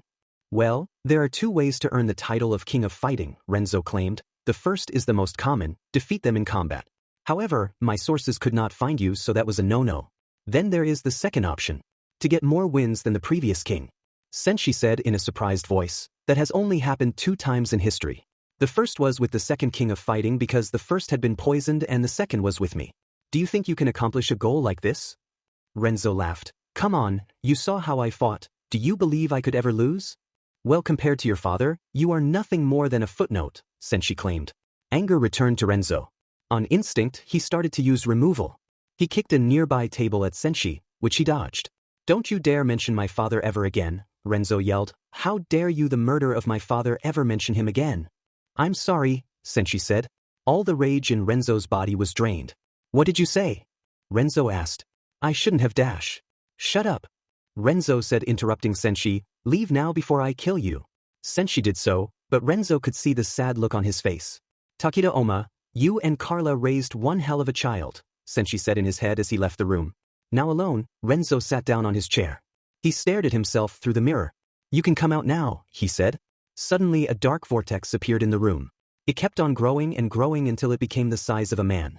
I felt like I was intruding. Do not worry, I know someone who behaves the same way, the vortex said. By the way, call me Kurojiri. Well, Kurojiri, I am interested in this league of villains. Sensei was sitting on a staircase. He was waiting for someone that scared him. There were only 3 people in the entire world that scared him. His sensei, his former best friend, and the one he is meeting right now. Well, look at what the cat dragged in. The sound of heels echoed. Through the stairs, a woman said. The woman was a goddess. Her beauty would have made most women jealous. Long wavy black hair that hypnotizes those who stared at it. Hips that were slimmer than a snake. Smooth, appealing skin wrapped around her body. Her body was also well built, to the point where someone would have mistaken her as a goddess. Her clothing helped gives off that feeling. She was wearing a black one-piece dress that covered her body and was wearing dark heels. So why has my ex come to see me? The woman asked. Hello, Atsukushi, Sensei said. Kami, call me Kami. The woman now known as Atsukushi Kami said. You lost the right to say my first name. Kami, I have to tell you something, Sensei said. This better be good, I have important meetings to go to and I can't be late, Kami said as she reached in her purse. I'm sorry, Sensei said. I'm sorry for the things I did and the way I hurt you. Kami had hit Sensei's face with a right slap, making a red mark on his cheek. How dare you, Kami began to cry. If you think can cheat on me and get away with it, then you know nothing about the real world. Kami then ran off with tears in her eyes. Sensei wanted to run after her to tell her how sorry he was. However, he knew it would just make things worse. Sensei, I just can't earn people's forgiveness, he said in his head. He then thought back to the time when they were together. God damn it, why did I do it? Sensei returned to his group, who had just finished their dinner. Midoriya was still shocked by the sudden act of violence Renzo performed. His body was still shaking in fear. We better get going now, it's getting late, Sensei said. The group said their goodbyes to Tokugawa and left the Tokyo Dome. As they were leaving, Sensei had something to say to Fat Gum. Hey, I need to say something in private with the two of them. So you won't mind, Sensei then tilted his head, you know. Oh sure just, Fat Gum looked around and asked, that information you promised. Oh yeah, Sensei gestured to him to lean in a bit closer. It is common knowledge that the Black Dragon often rummages through old military bases. However, they also dig underground tunnels that connect to and from bases. That is how they operate and communicate with each other. Fat Gum wrote all of that down on his notebook. Thank you, Sensei. You know you would have made one hell of a hero, Fat Gum said before he walked away, leaving Sensei alone with that statement. Trust me, you don't know how many people have told me that. Sensei then started to walk away with Heichir and Midoriya. Hey, where is the limo? Midoriya asked. It's not going to come, Sensei said. We're going to walk somewhere private. They followed him until they reached a private park. Okay, this is a good spot. Sensei turned around to face Midoriya. Midoriya, we are going to talk about my quirk. Midoriya's eyes widened as he heard his teacher's statement. Your quirk, I've never heard you talk about your quirk before. I did not even know what kind of quirk you have. It could be a hardening quirk, a strength enhancer, or possibly an elemental one. However, it has to be super strong if it belongs to my sensei or else dash. Midoriya, Sensei said, interrupting his train of thoughts. I'm sorry, Midoriya replied. It's a force of habit. Midoriya, Sensei got down to his eye level, what I am about to tell is very important. If you want to tell someone, you must let me know. My quirk is a very important secret to keep. There are only 4 people in the world who know about my quirk, you understand? Yes, Sensei, Midoriya said. Very well, Sensei then got up. The name of my quirk is evolution. I gave it that simple name. Its ability, however, it's a lot more complicated. I'll try my best to explain. You see, whenever I'm in a dangerous situation, my body will change. For example, if I am under intense heat, my body will be able to gain the body to handle intense heat. However, my quirk can do more than give me resistance. It can also increase my strength and speed when I need it. Midoriya processed all the information his sensei was telling him. If that's true, then you have the most powerful quirk in the world. Imagine all the possibilities that you can do and the number of people you can save. You can gain multiple quirks and you could even be stronger than All Might, Midoriya explained. Sensei nodded his head. It seems like it, doesn't it? But evolution has 2 major weaknesses. 1, some are not always permanent. Like in the heat example, if I am not around extreme heat all the time, then I will slowly lose that ability. Then there is the second weakness. Every time I gain strength, I will lose 1 year of my life. What? Midoriya said. Did he hear that right? No, it had to a joke. It was one of Sensei's jokes. It was not funny, it was a very bad joke. Even Heichir was not laughing at the bad joke. Sensei, this is not funny. It's a very bad joke, Midoriya mumbled. It isn't a joke, Sensei said. I have had around 30 changes to my body because of evolution. So I have lost 30 years of my life. Sensei then started to hear crying. So you're dying, Midoriya said. The man who taught him martial arts was going to die. The man who gave him friends. The man who supported him despite his quirkless. The man who was the first person to made him believe that he could truly become a hero. That man was going to die. Midoriya, Sendai said as he got down on his knees, you want to become a hero, right? Midoriya nodded his head. Sensei put his hand on his shoulder. Then I promise I won't die until you become a great hero, Sensei said, you understand? Midoriya nodded, but his tears would not stop flowing. Go home, there's a bus station nearby that will take you home, Sensei said as he gave Midoriya some money. Sensei, thank you, Midoriya said as he ran away. Sensei got up. Heichir, is there any tea-dash? Sensei did not get to finish that sentence as Heichir punched in the face. Sensei was sent flow back and landed on his back a couple of yards away. Why? Heichir said as she began crying, why didn't you tell me? Sensei got up and wiped the blood from his mouth. I'm sorry, I found out 4 years ago and I was afraid to tell you. Who else knows? Heichir asked. You, me, Midoriya, Dansa, and my sensei, Sensei said. I know I should have told you earlier. So why didn't you? Heichir asked. Why are you telling me this? Because, more blood came out of his mouth. I realized I have made many mistakes in my life. More than most people in the world. I need to make up for them, and not with words, but with action. Getting up, Sensei wiped the new blood from his mouth. So from now, I'll make sure to make you happy as long as I live. Sensei wiped the tears from her eyes. 1 week later. Sensei pressed down on the alarm as he got up. Sure was still hugging his body despite being asleep. It has been 1 week since Sensei moved into her apartment. Ever since then, Sensei has been doing his best to put a smile on her face, either with a silly joke or trying to do something crazy. Sensei moved Hajeshi's arms off himself as he began to stretch. I wonder what new adventure will happen today? Sensei asked himself. Ring, ring, ring, ring. The phone began to ring. Without looking at the number, Sensei picked up the phone. Hello, if you're a shitty ad please hang up, Sensei. Well that's very rude, someone said in Thai. I did so much research and this is how you greet me. Sensei gripped his fist. What the hell do you want? How did you get this number? His yelling woke up Sure, who was confused and startled by his yelling. Relax, I got the number through legal research. I am a hero after all, the voice said back. Anyway, I need a favor from you. I'm done fighting, Sensei responded. Oh no, don't misunderstand, I respect your choices. Instead, I want to fight with our students, the voice said. I have no student, Sensei responded as he gripped his fist tighter. So who was the boy that was with you when you went to a boxing gym? Was he also the same boy that went with you to that famous karate dojo? Was he also the same one that went with you to the Zhando Shangdi arena? The voice asked. Sensei's anger was reaching its boiling point. If you touch a hair on that boy's body, I will unleash hell on you. Calm down, the voice replied. I want to arrange a fight with your student against my student. Student? Since when were you teaching someone? Sensei asked. Since you kicked my butt, the voice replied, but I am not angry at you or towards your disciple. You see, my student needs someone to test his skills against. Most of his opponents have been beaten with one blow and that has been scaring away a lot of potential fighters. So what will I gain from having our students fight? Sensei asked. From my research, your student is a big hero fan. My student has a scholarship from you, the voice said. If your student wins, he'll gain access to the biggest hero school in the world. Doesn't that sound like a good deal? I'll think about it, Sensei said. By the way, what is the name of your student?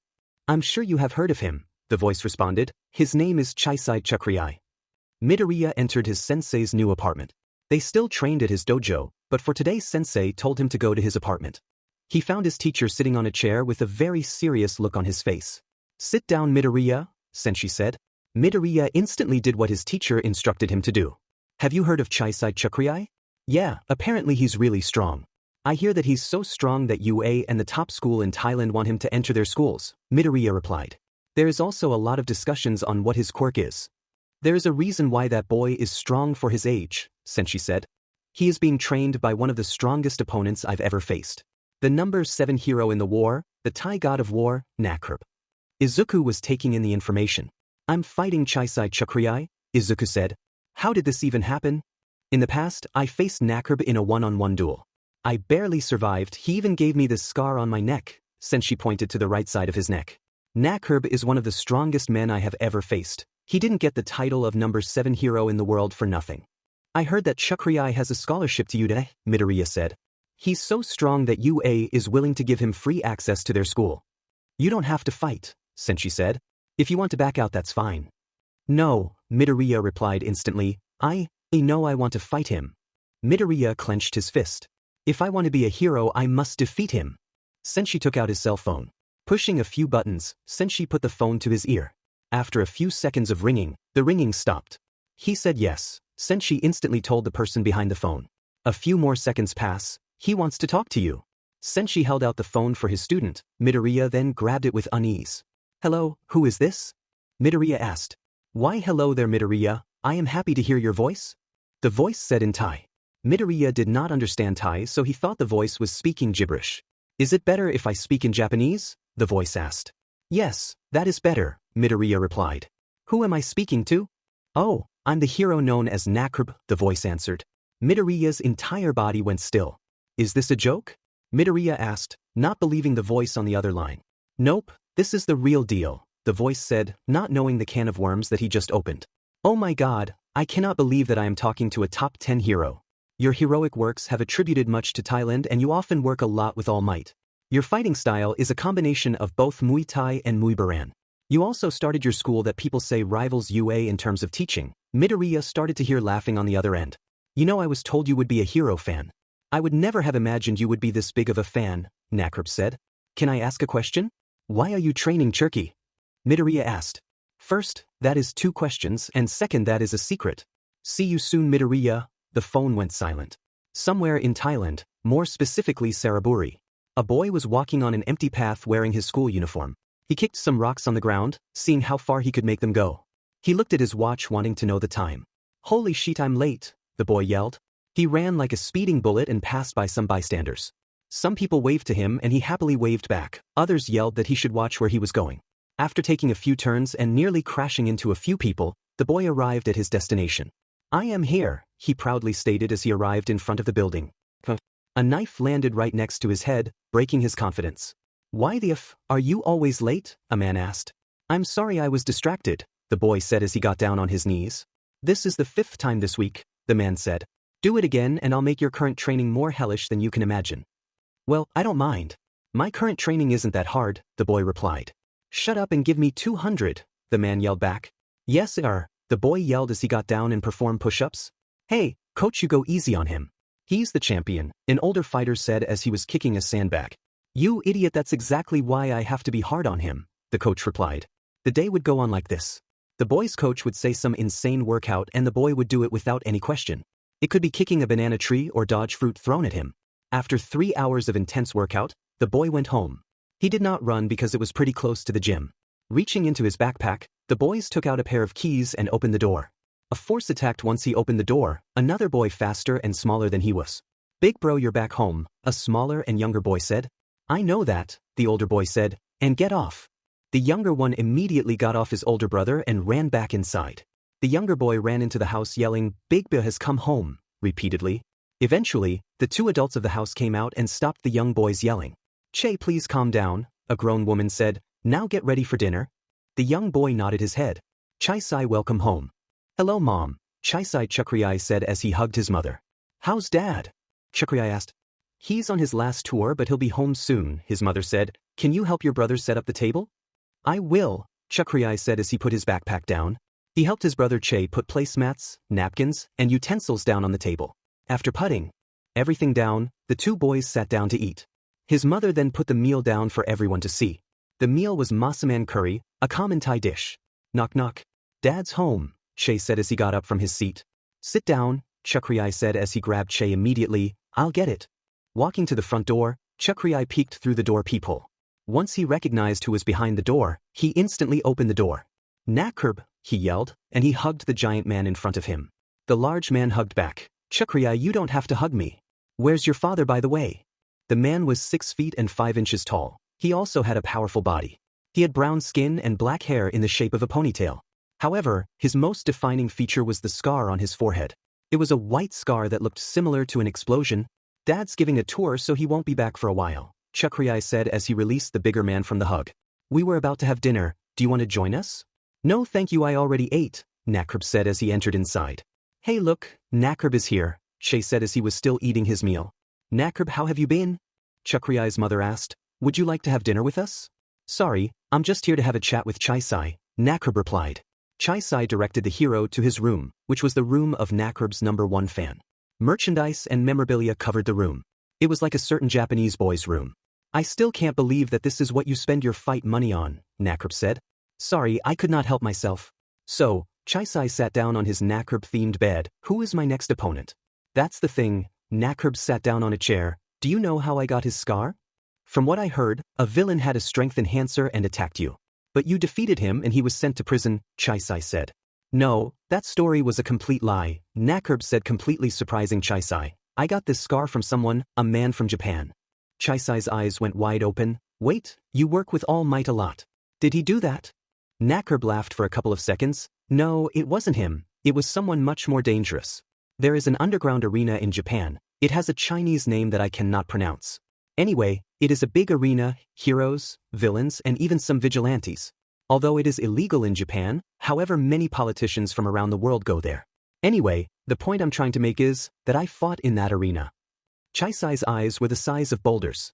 "Why would you do such a thing?" "A title," Nakurb replied as he looked out the window. "The title of king.